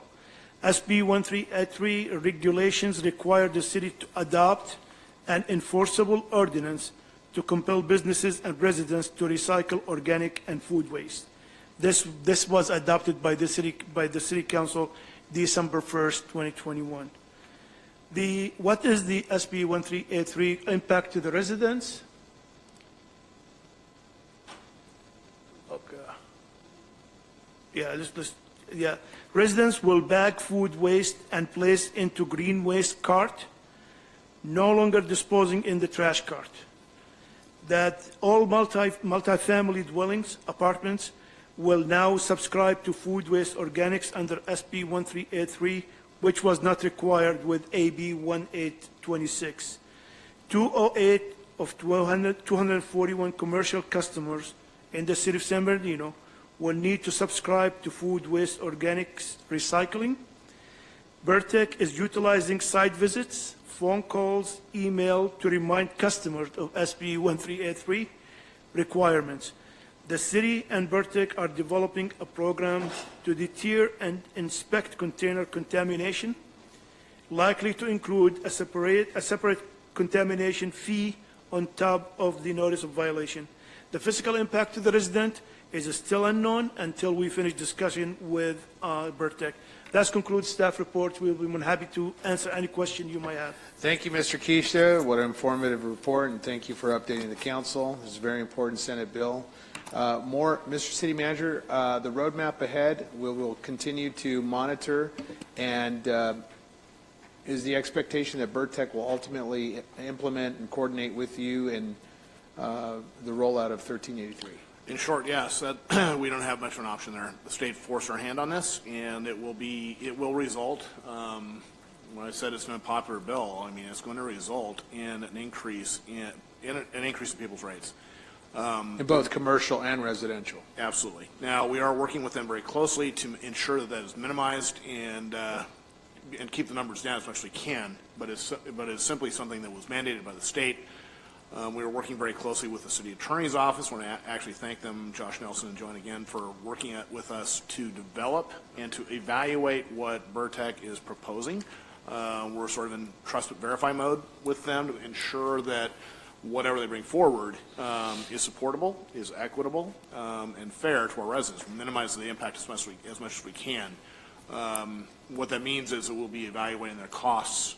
A lot of the information is proprietary, and we have no problem with keeping it confidential. But we are going to be evaluating their costs to ensure that those costs are reasonable, supportable, and limit the impact on residents, on the ratepayers in the city of San Bernardino. So that is the plan. We're moving forward now. We're in the middle of negotiations, and we really need to wrap them up fairly soon, and then they will come back for a public process in front of the city council. Okay, very good. Thank you. Councilmember Kelvin. Thank you, Mr. Kista, City Manager Field. I remember when Burchek was here before and did a slight presentation, and I was asking several questions about this unfunded mandate that the state has put upon us. And I wanted to know whether or not would the taxpayer have to pay, the constituent have to pay for their own bags? Would we, have an extra cost for an additional bin? So now you're saying that no additional bin, right? So we will have to pay for the bags, right, ourselves, right? The bags can be any bags that you can use, grocery store bags, any bags can be them. Bags that we pay for. Exactly. So I wanted to also ask, so will there be a way for the resident to opt out? Because right now, we have a lot of community gardens in our community, in the city, and they are continuing to grow. Burtech charges for compost. So I would like to have this made a discussion that then for community gardens within the community, that compost be given to them for free. Because right now, I give all of my food waste to a local community garden. And so that trend, we're working on that to see how community we can get all the food waste from the community to utilize for community gardens. So I think that is something that we need to discuss. Either they're going to give us free compost. I mean, there's something that the community should be able to give back, considering that we don't have any other way to recycle our own food waste other than composting. Okay, thank you, Councilmember. This is a receive and file. If there's no further questions or comments, let's move on to our public hearing portion of tonight's calendar. This is item number 8, public hearing on annexation number 12 to Community Facilities District number 2019-1. The recommendation is there before you, council members. I do have a script, so please be patient with this whole process. The public hearing is to consider annexation proceedings and elections for the City of San Bernardino Community Facilities District number 2019-1 of Maintenance Services Agreement and annexation number 12. The annexation hearing the public hearing is now open at approximately 9:51 p.m. Are there any disclosures from our City Council members? Hearing none. Madam City Clerk, do you have proof of publication that the notices of the as required by law have been given, and do we have complete filed documents? Yes, we do. Thank you. Are there any written communications on this matter? No, there are not. Do any council members wish to hear the staff report? Hearing none, we'll now receive comment from any persons in our viewing and the public audience who wish to speak on this matter. Is there any member of the public wishing to address the City Council on this matter? Seeing none, each person may address the City Council for a maximum of 3 minutes. Okay, seeing none. Would the city staff like to make any further comments? No. Do any council members have any questions of staff or wish to make any comments before I close the public hearing? Mr. Figueroa, sir? Thank you. Just real quick, I just want to reinforce the traffic control on the north side of this property that will be heading eastward. So just want to make sure that that's included in the directional traffic so that it prevents left-hand turns. I know that it's impossible to make a left-hand turn on the west side because of the center median, but it would create a lot of backup on this property if people are waiting there making a left turn. So whatever type of island, like a pork chop island or something, just to direct traffic to head eastward. I just want to reinforce that. Thank you. Okay, thank you, council member. Do any of the members of our city, has the city clerk received any written protests? I have received 0 written protests. Okay, I now declare the hearing closed, the time being approximately 9:53 p.m. May I have a motion to adopt the resolution of the Mayor and City Council of the City of San Bernardino calling an election to submit to the qualified electors a question of levying a special tax within the area proposed to be annexed to Community Facilities District number 2019-1. Is there a motion? Move to approve. By Sanchez, second by Figueroa. Any further discussion? If not, please call the roll. Councilmember Sanchez? Yes. Mayor Pro Tem? Yes. Councilmember Surratt? Yes. Councilmember Reynoso? Yes. Councilmember Calvin? Yes. Councilmember Alexander? Aye. The motion passes 6-0. Okay, thank you. The resolution that we have just adopted calls for elections within the property to be annexed to CFD number 2019-1 to approve such annexation and to authorize the levy of the special tax in accordance with the rate and method of apportionment to provide certain services within such property, which is to be held at this time by our city clerk. All ballots have been cast in connection with the election for CFD number 2018-1, and the election is now closed. Each of the ballot propositions have been approved by more than 2/3 of the votes cast in the elections for CFD number 2018-1. Thank you. Having received a certificate of the city clerk certifying the results of the election, I'd entertain a motion, please, to approve a resolution of the Mayor and City Council of the City of San Bernardino declaring the election results for Community Facilities District number 2019-1, annexation number 12. Is there a motion? Yes. Move to approve. By Sanchez? Second? Second. By Figueroa. Any further discussion? All right, Ms. City Clerk, call the roll. Councilmember Sanchez? Yes. Mayor Pro Tem? Yes. Councilmember Surratt? Yes. Councilmember Reynoso? Yes. Councilmember Calvin? Yes. Councilmember Alexander? Aye. Motion passes 6-0. Thank you. I'd now ask for a motion to waive the further reading and introduce by title only ordinance of the Mayor and City Council of the City of San Bernardino, California, amending ordinance number MC and levying special taxes to be collected during fiscal year 2022-2023 to pay the annual cost of the maintenance and servicing of landscaping, lighting, water quality improvements, graffiti, streets, street sweeping, water quality, and parks and trail maintenance, a reserve fund for capital replacement and administrative expenses with respect to the administration of the City of San Bernardino Community Facilities District number 2019-1. Is there a motion? Yes. Move to approve. Sanchez and Figueroa. All right. Call the roll, please. Councilmember Sanchez? Yes. Mayor Pro Tem? Yes. Councilmember Surratt? Yes. Councilmember Reynoso? Yes. Councilmember Calvin? Yes. Councilmember Alexander? Aye. Motion passes 6-0. Okay, very good. Thank you. That concludes the public hearing portion. Thank you, council members. These are items number 9 through 31. We'll poll anyone who has a poll. Yes. 11, 18. Okay. Anyone else? Not? Alexander, 17. Okay. No Anyone? question on 23. Ask your question, sir.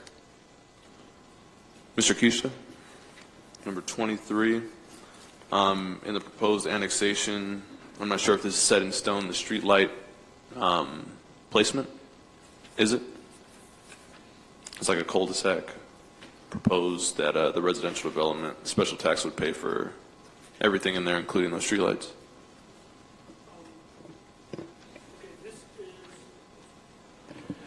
This is for commercial development that is happening on the corner of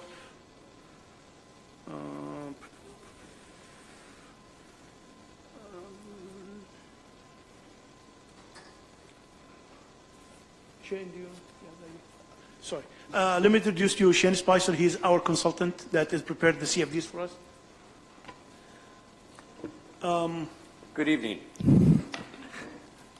So your question was on the Belmont residential development.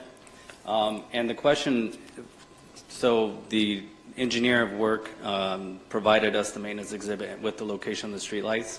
So I'm assuming that light is where it's supposed to be located for inclusion in the maintenance. Yep. Yeah, so I guess my question here, feel free, whoever can answer it, how do we add more? That's an issue that I have specifically in my ward, is that it's close to the foothill. That placement of that, even the one that's near the cul-de-sac, that's not going to do anything. And there's one other one. So the city of San Bernardino have standards, and when we install... Standards suck. Start there. How do I add another streetlight? If you let me know what is really needed, and I'll see if we can talk to the developer to install them. If it's approved as is? The exhibit that you see in here is for whatever in the public right of way, not what's inside the track. Because inside the track, that is an HOA maintained streetlights. The only thing that we can impose CFDs on is only on the public right of way. So there is, I believe, 2 lights in the public right of way or 1 light at the entrance. If that is not enough, we can talk to the developer about installing another one. So the city standard is a 300 feet staggered. So meaning if you have a street light here, then you go across the street 300 feet and install another one with like the power that they have for the lumen. And usually for tracks like this, we have asked him to get us a photo, a photo cell that tell us what is the foot candle that covered the streets to make sure that there is coverage. Thank you. That was just a question, so. Okay, thank you, sir. Any other final polls? If not, I'll entertain a motion to move the balance. Move the balance. Charette Second. and Sanchez on the second. Members, cast your votes. Take a voice vote. Councilmember Sanchez? Yes. Mayor Pro Tem? Yes. Councilmember Charette? Councilmember Reynoso? Yes. Councilmember Calvin? Yes. Councilmember Alexander? Aye. Motion passes unanimously. Mr. City Manager, my apologies. I was informed that item number 10 was pulled. Is that correct and accurate? Item number 10? It's been continued to the May 4th Continued. meeting. Okay, very good. All right, these are items 11, 17, and 18. We'll start with Councilman Sanchez of the First Ward. Pull of number 11. This is amendment number 1 to professional services agreement with PlaceWorks for enhanced public participation program. Mr. Sanchez. Yes, so this is an amendment to the professional services agreement with PlaceWorks. And you guys tactfully left out the dollar amount for that amendment. Can you, for the public's sake, let everyone know what the amendment is for, what it's for, and what the dollar amount is? Of course, It's 230.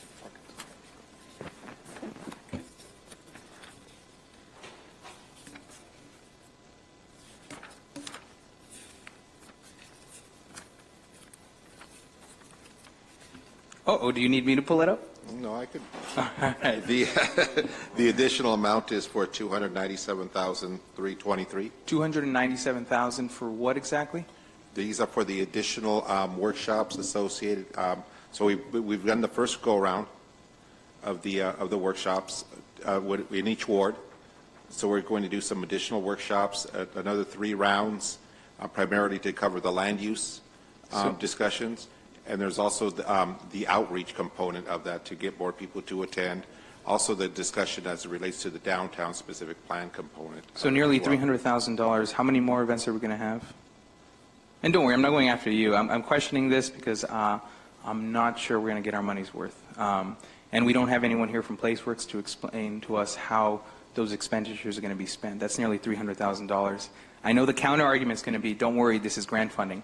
But that's grant funding that actually be set aside for Councilmember Damon Alexander's, Councilmember Ben Reynoso's designated truck routes. That's something that this grant funding can be used towards, and that only comes at $100,000. I'm not ready quite yet to deny this, but I would like to continue this until PlaceWorks can come here and explain to us, and maybe we downsize or approach that outreach in a different manner. Okay, is that your motion, sir? Is that your That's it. motion?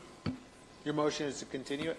Continue it to, I'll Date leave it uncertain. at the discretion at the staff when they can bring PlaceWorks in. Okay, very good. Is there a second to that motion? Next meeting, May 4th. Is there a second? Second, Alexander. Okay, Councilman Reynoso. Yes, I love this. Thank you. I love the solidarity on this. I was in a motion to continue it because in the contract, it's no secret, I've made it very clear, they are not doing enough. And I felt very played when I met with them and I asked for them to collaborate, because why wouldn't they collaborate with council members if you're going to hold a public workshop in each ward? And they ended up having them at the same spots with no attendance. There was like 200 people total for all those workshops. The internet one, like, why didn't they make a video? You should be taking note of this. Like, they should be making a simple how-to video for that SB Futures 2050 website that they made, so that people know how to participate publicly. And then it should be a requirement. Not even the number of workshops is the issue, it's the collaboration with the council. They met with us as like horse and pony show. We're not getting what we need out of this. My commissioner is telling me the same thing. Several people in the community are telling me the same thing. It's not where it should be. And so, yes, let's vote on this, because this is not time to approve this. Thank you, Councilman. Members, cast your votes, please.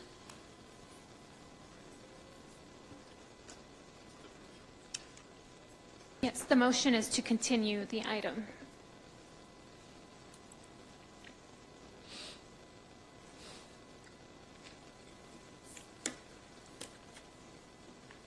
Okay, motion passes 6-0 to continue the item. Okay, item number 17, pulled by Councilman Alexander. This is amendment to Atkinson, Andelson, Loya, Root, and Romo Legal Service Agreement. Regarding the Miller case, Mr. Alexander, sir, you're recognized. Thank you, and I would like to defer to the city attorney if she can explain why this issue is and why it's on here. Councilor Alexander, I would have to defer to staff as to how this item ended up on your agenda. I can speak to the legal issues in terms of the duty to defend. Right, duty to defend. Yes. Thank you. So the city council and our public, I think importantly, should know that there is a government statute that says that employees and public officials who are doing their jobs in accordance with the scope of their employment are legally entitled to a defense by the public agency that they serve. There are exceptions to this rule. The exceptions can be if a public official acted outside of their scope, if a public official did something intentional when they shouldn't have. But for basic negligence, just doing something negligently, the law says that you can be provided a defense and indemnification. Usually the way this works is that the employee or the official will write a letter to the city, they'll request the representation, and the city can respond to that. They can evaluate the request and determine that they think the person acted outside the scope, and they can deny that representation. They can evaluate it and say, we think it's a close call, we're going to provide you with representation under these certain conditions. In this matter, the city engaged this law firm who's before you in item number 17 this evening, and this law firm has advised the city council on the legal obligations to defend and indemnify, and there was an agreement that was prepared. If you wish that attorney to come back and to brief you again, they can do that. And I think they've also mentioned in the past that they would be prepared to draft a memo that you could share with your public, because that's important to them. How or why this item ended up on your agenda as number 17, I'd have to defer to risk management staff, and so I'd defer to the city manager.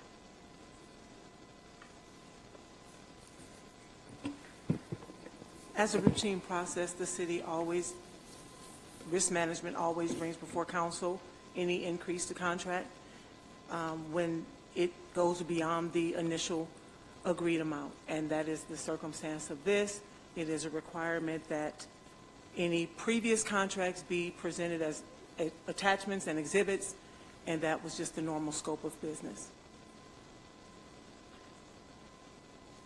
Move to approve. I just wanted to know, I just wanted to, city attorney, thank you very much, Director Anderson and city attorney, for explaining the right to defend, because I don't believe the public knows why we do what we do. And under what legal circumstances that we have to act and govern by. Okay, there's a motion by Sanchez to approve item number 17. Is there a second? Is there a second? I just want to make sure that my vote is to ensure that we don't create some sort of precedent that turns into a slippery slope. As council members, as representatives for the city, we do business with a large number of tremendously powerful corporations. And if we have to be concerned that if these billion-dollar corporations that we do business with as a representative for the city can sue us and we have to defend ourselves, you don't think that they can hijack the city? You don't think that they could walk into this building, into this room with high-powered attorneys and say, if you vote against this development, we will bury you with millions of dollars, threatening millions of dollars of litigation and lawsuits. And they can they can hijack the city. I mean, we make statements up here that if a developer knew that we didn't have the legal defense of the city behind our decisions, that we could be sitting ducks up here. I have fortunately never had the misfortune of being sued by a powerful, rich individual for millions of dollars. But if you don't think that anyone here would squirm if they threatened that, and we knew that our decisions, whether right or wrong or controversial, could pose a threat of millions of dollars to us, that we wouldn't change our votes, that we couldn't be influenced, then you guys have another thing coming. Sandra, you know, she's honest to a fault, but I think she learned her lesson. But we don't stop being leaders of this community as soon as we step out of a council meeting. She did this within the scope of her, in her capacity as a council member. And so I, again, am making that motion that we provide that legal defense to her. Mr. City Manager? This item is actually the law firm that's representing the city. Correct. It's the city's representative, not the privately engaged attorneys that are representing Councilmember Ibarra directly. Oh, are you suggesting that she has her own? She has retained her own? No, what I'm saying, there are two firms involved in this, and Stream, Kim, Hicks, Rage, and Alfaro is the one that she initially brought in, who is the Well, subject of can I item number clarify 60. that? So let me just make sure I clarify this to make sure we get the facts correct. In this lawsuit, in the Miller lawsuit, there are two law firms involved in defending this case. There's one law firm assigned to the city. That's item number 17. And then there's one law firm assigned to defending the council member. The city council had previously received advice from your outside counsel. And based on that outside counsel advice, the city council had approved providing a legal defense up to a certain amount. That's number 16, yes. So just so that you know, the item that was pulled was item number 17, and that was the contract for representation of the city. All right, well, of course, we got to defend the city. Move to approve. Motion and a second has been made. Members, cast your votes.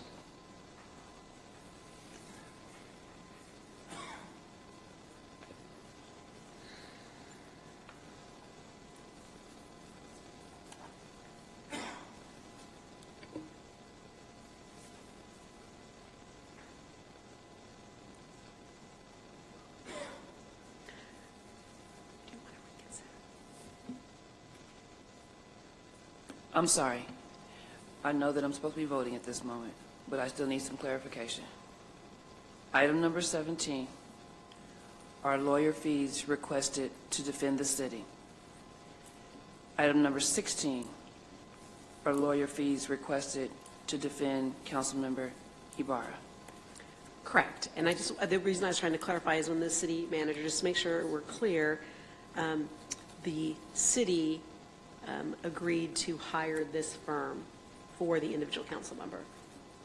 She initially hired this firm on her own, and the city agreed to then hire this firm. So just when you said that it was her firm of her choosing, the city initially, but the city evaluated this based on outside legal counsel advice, and the city then decided that they would provide a defense up to the amount of $50,000. So why do we have both here?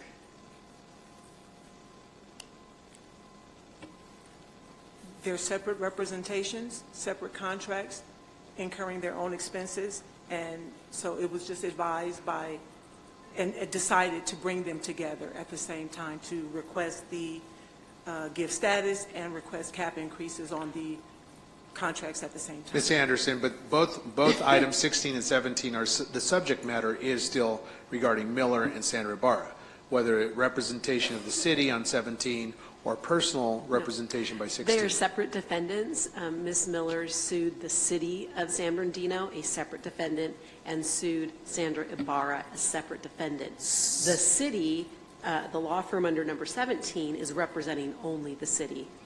And the item number 16, that law firm is representing the defendant, Ibarra.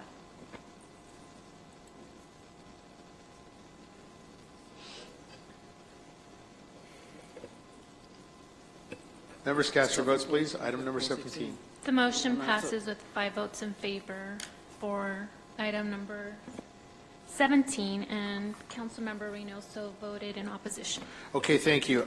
This is item number 18, pulled by Councilman Sanchez, approving job classifications, amending the salary schedule in the fiscal year 2021-22 adopted budget. Sir? Yes, there's I think it's number 9, addition of 4 code officers for community and economic development department. I want to increase that number to 8. How are we going to pay for that? The way we're paying for the rest of this, through the general fund. As we're modifying our process, by the way, we're not going to oppose that, by the way, what you just said. It takes some time to fill those positions. So No, I understand, we're not- but we can won't- still set the money aside. But our intention is, as we revisit the municipal code and work on our process, we will do a better job of cost recovery also.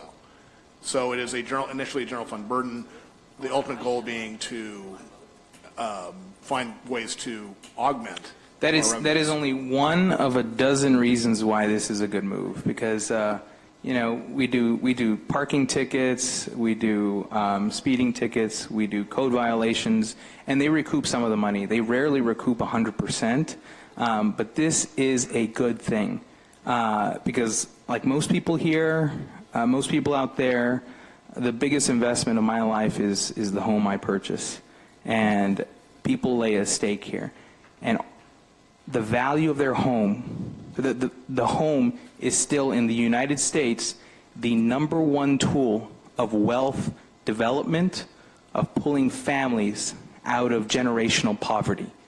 Because then you're able, through equity on that home, you're able to put kids through college who then get good jobs, get a good home, and then they send their kids to college. That's how poor people get into the middle class. And we have kept prices of homes and the value of homes artificially low, because guess what? You get off on 2nd Street, you start to drive in one direction or the other, or 5th, or Baseline, or Highland, and the city spends $1 million on repaving the street, putting in new traffic lights, new sidewalk. Looks really good, right? Looks really good, looks really good. You get 10 miles down the road, and then you see a house with beer cans everywhere, a broken toilet in the front yard, and people say, I don't want to move here. And we're keeping the value of homes artificially low. And that's why this place becomes a place with cheap land that becomes attractive for those logistic businesses that plant their warehouses here. So just like wolves affect the direction of rivers in Yellowstone National Park, this one thing affects everything else. And code enforcement affects everything from whether we build warehouses here to whether people are able to move from poverty into the middle class, and this is a nexus in that. So no, I want 8 code officers because people here are sick. We do too, Councilman. But we still didn't get that analogy, though. But we do too. We do too. Okay. We want more too. Councilman has made that amendment to item number 9. Is there support for that? Yes. Okay. There's a motion by Charette, second by? Second. So I just want to, to be good stewards of the people's money. How do we pay for these additional officers? I mean, we quibble over VIP programs, yet we want to give 4 more officers. So, like I said, being good stewards, we can add these 4 officers at the next fiscal year's impact. We don't have to do it now. Do you know how long it took us just to get to the 12 we are now?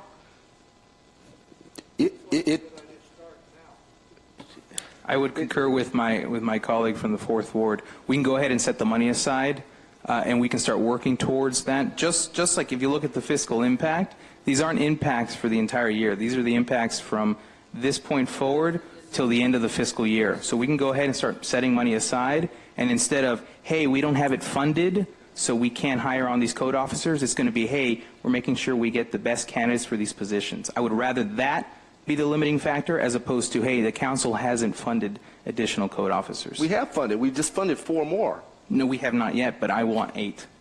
You want 8. I think most people want 8. Let's do 8 right now. Why not 10? Let's go 10. Are you Okay, is challenging there me? a Because 10? I'll go 10. Councilman, let's do 10. Yeah. You want to do 10? Yeah, let's do 10. All right, Mr. Charette, you want to do 10? City Manager Field, please help. Finance Director Barbara How Whitewater. about this? Please help.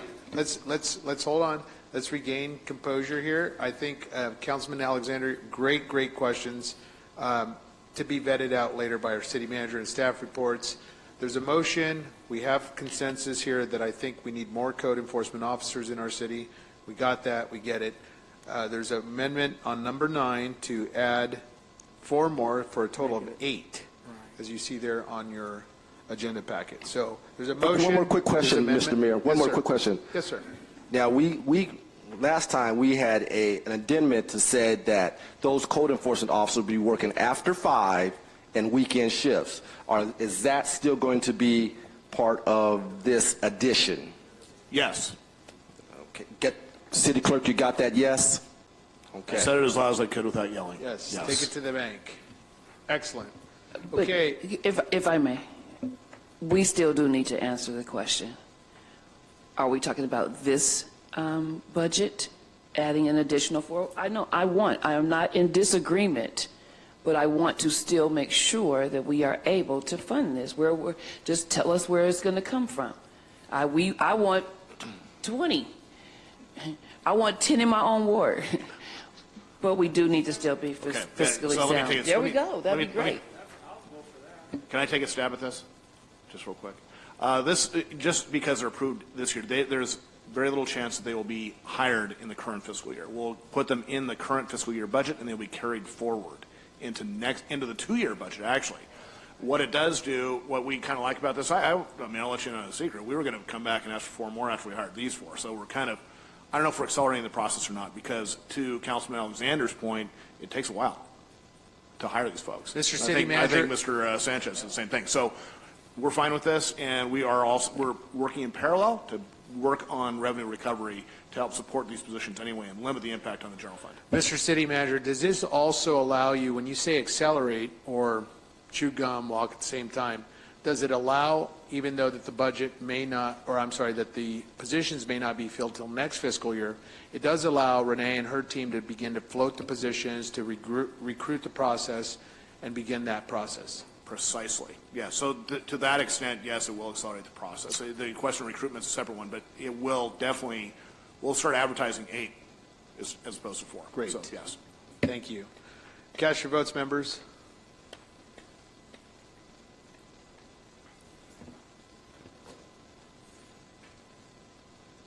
Item passes 6-0 with the amendment. Got it. Okay, this is items to be considered for a future meeting. It's item number 32. Mr. Sanchez, Yes. briefly tell us about item 32. Can we support this? This will allow is for development of new homes with bigger front porches, so that people may use their front yard and their community common spaces as a living room. In the evenings, I sit on my porch. My neighbors do. Everyone does. And when you have 30, 40 eyes out in the evening on the street, there's less likely to be crime. It raises the value of homes. It's just a generally positive thing. And all it is just with the stroke of a pen, we can do this. No additional costs other than staff time to draft that development code. So I would make my motion to approve. What's the status right now that forbids that? The development code. Remember that these items are before you to ask if you just want to have a conversation. Have a conversation. Yeah, Right. yeah. So do you want to even entertain it? Yes. If you don't, then pass. I still want to hear that answer. So as I understand it, so our Can you be quiet? Our code requires a minimum front yard setback, 25 feet from the front property line. That's where your house can start. And that includes porch, patio, whatever, where your structure starts. That's 25 feet. Okay?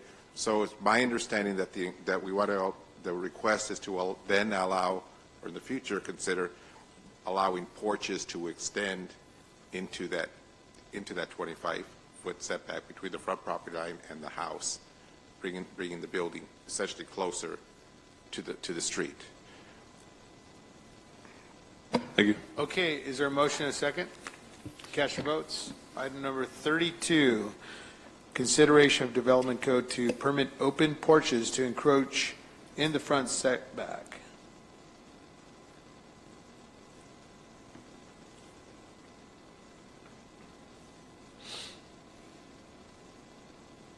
Motion passes 6-0 to add to a future meeting. Okay, thank you. Item number 33, mobile showers for the unhoused. Council member Ibarra and Sanchez. Yes, this is, so CAPS, one of our homeless service providers, was able to purchase a mobile shower. So it's 3 or 4 showers, laundry machines. They provide kits to people. I would like the city to purchase one and then maybe go out to bid and hand this out to a homeless service provider. It's a really good way to allow some of these people some human decency. We see homeless people receive clothes all the time. They wear it a couple times, it gets dirty, they have no way of washing it, it ends up in the public right away. We want to offer people an option out of poverty, and sometimes it's just as simple as making them not look like they've been through the mud. And this offers a good opportunity for the city to help. I wouldn't want the city to run this program. It would just be, we would purchase, we would send out a bid to see which service provider would be willing to take on an additional mobile home shower. Council member, go ahead. Calvin? So we purchase and then we lease it or rent it to, or what are you saying? No. We would be giving it to one of the homeless service providers. So CAPS, for example, owns one. They bought one. They had to spend $250,000 for one. Yeah, I've seen it. So what I'm saying is that then, so we're going to purchase it for a nonprofit? Yes. Wow. And then what we would do is we would not encumber it, but we would limit its use to maybe the city of San Bernardino. You know, there's plenty of people that need to be that need a shower, and again, it's about providing a little bit of human decency. And I know it's real easy to point these people out and make fun of them, but I would much rather give them a helping hand, even if it is just a warm shower in a place where they can clean their clothes. I definitely appreciate the mobile showers. I saw Community Action Partnership's mobile shower a couple weeks ago. I'm just a little bit, it's the latter part that I'm not quite understanding, and how would we give it to, how would we choose a nonprofit to give it to? Okay, why don't we do this, folks? Let's suspend discussion. We're just trying to add it to the future. We can get down to policy minutia if and when it comes back. Members, is there support on this? Is there a motion? Who to approve? Is there a second? Second. Second by Calvin. Cast your votes, please. Item number 33. Cast your votes to add it to a future calendar.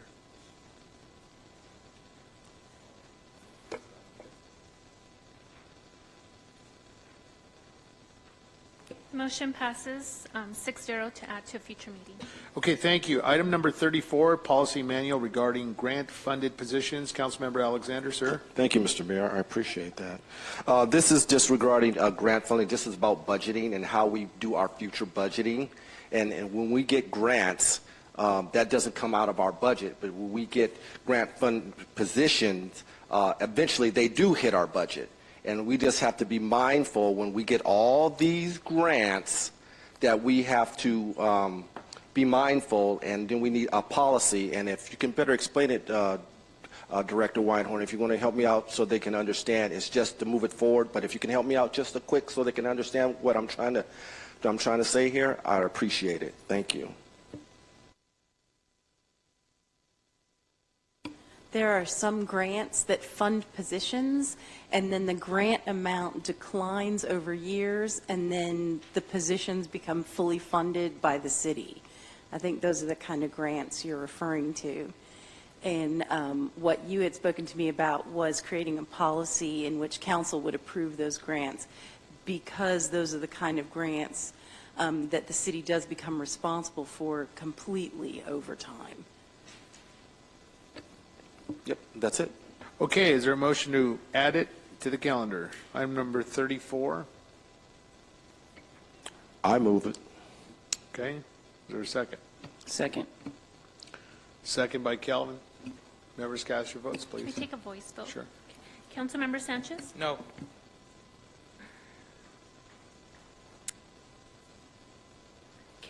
Mayor Pro Tem?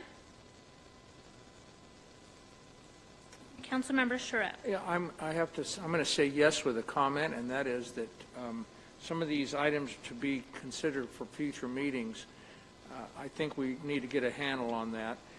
I don't want to ever sound like I'm not willing to move something forward for in-depth discussion or more, but there are costs associated with this because it takes staff time to put these reports together to come back to us. So I'm not going to not support the discussion, but it may be for naught down the road because I don't necessarily agree with a lot of these, and I may be voting against them, but I'm voting in favor of moving things forward for discussion. But I think we should start being careful how many of these items we got on here because we're just adding to staff time. Thank you. Councilmember Calvin, please proceed with the vote call. Councilmember Calvin? Yes. Councilmember Alexander? Aye. Okay, the motion passes 4-1 with Councilmember Sanchez voting in opposition and Councilmembers Ibarra and Reynoso absent for the item.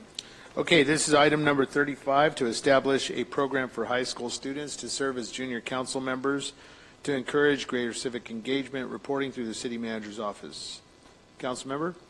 Thank you. I appreciate it. So as you probably heard already this evening, we had some members from San Bernardino City Unified School District who were also in support of our bridging a gap. And that gap is that we don't have any interaction with our scholars of this city, and I would like to see that a junior council be established so that we can get our youth in our city more actively engaged with what goes on in their actual city. And this is something that we've already had in the district, here in the city before. It just lapsed, and so I'm asking to bring it forward. Motion to approve. Motion by Reynoso. Second. Second by Alexander. Members, cast your votes, please.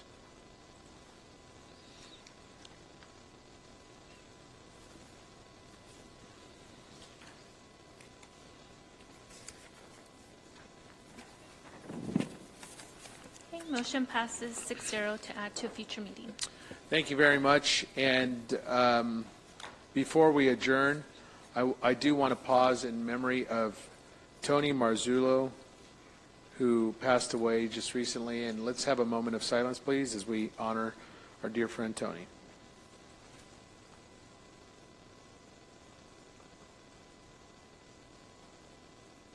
Thank you. This meeting is now adjourned. The next joint regular meeting of the Mayor City Council and successor agency to the redevelopment agency will be held Wednesday, April 20th. I'm sorry, it will not be. Our second meeting in April. It'll be Wednesday, May 4th. We are dark on April 20th. The closed session will begin at 5:30 p.m. and open session will begin at 7 p.m. Thank you and good evening.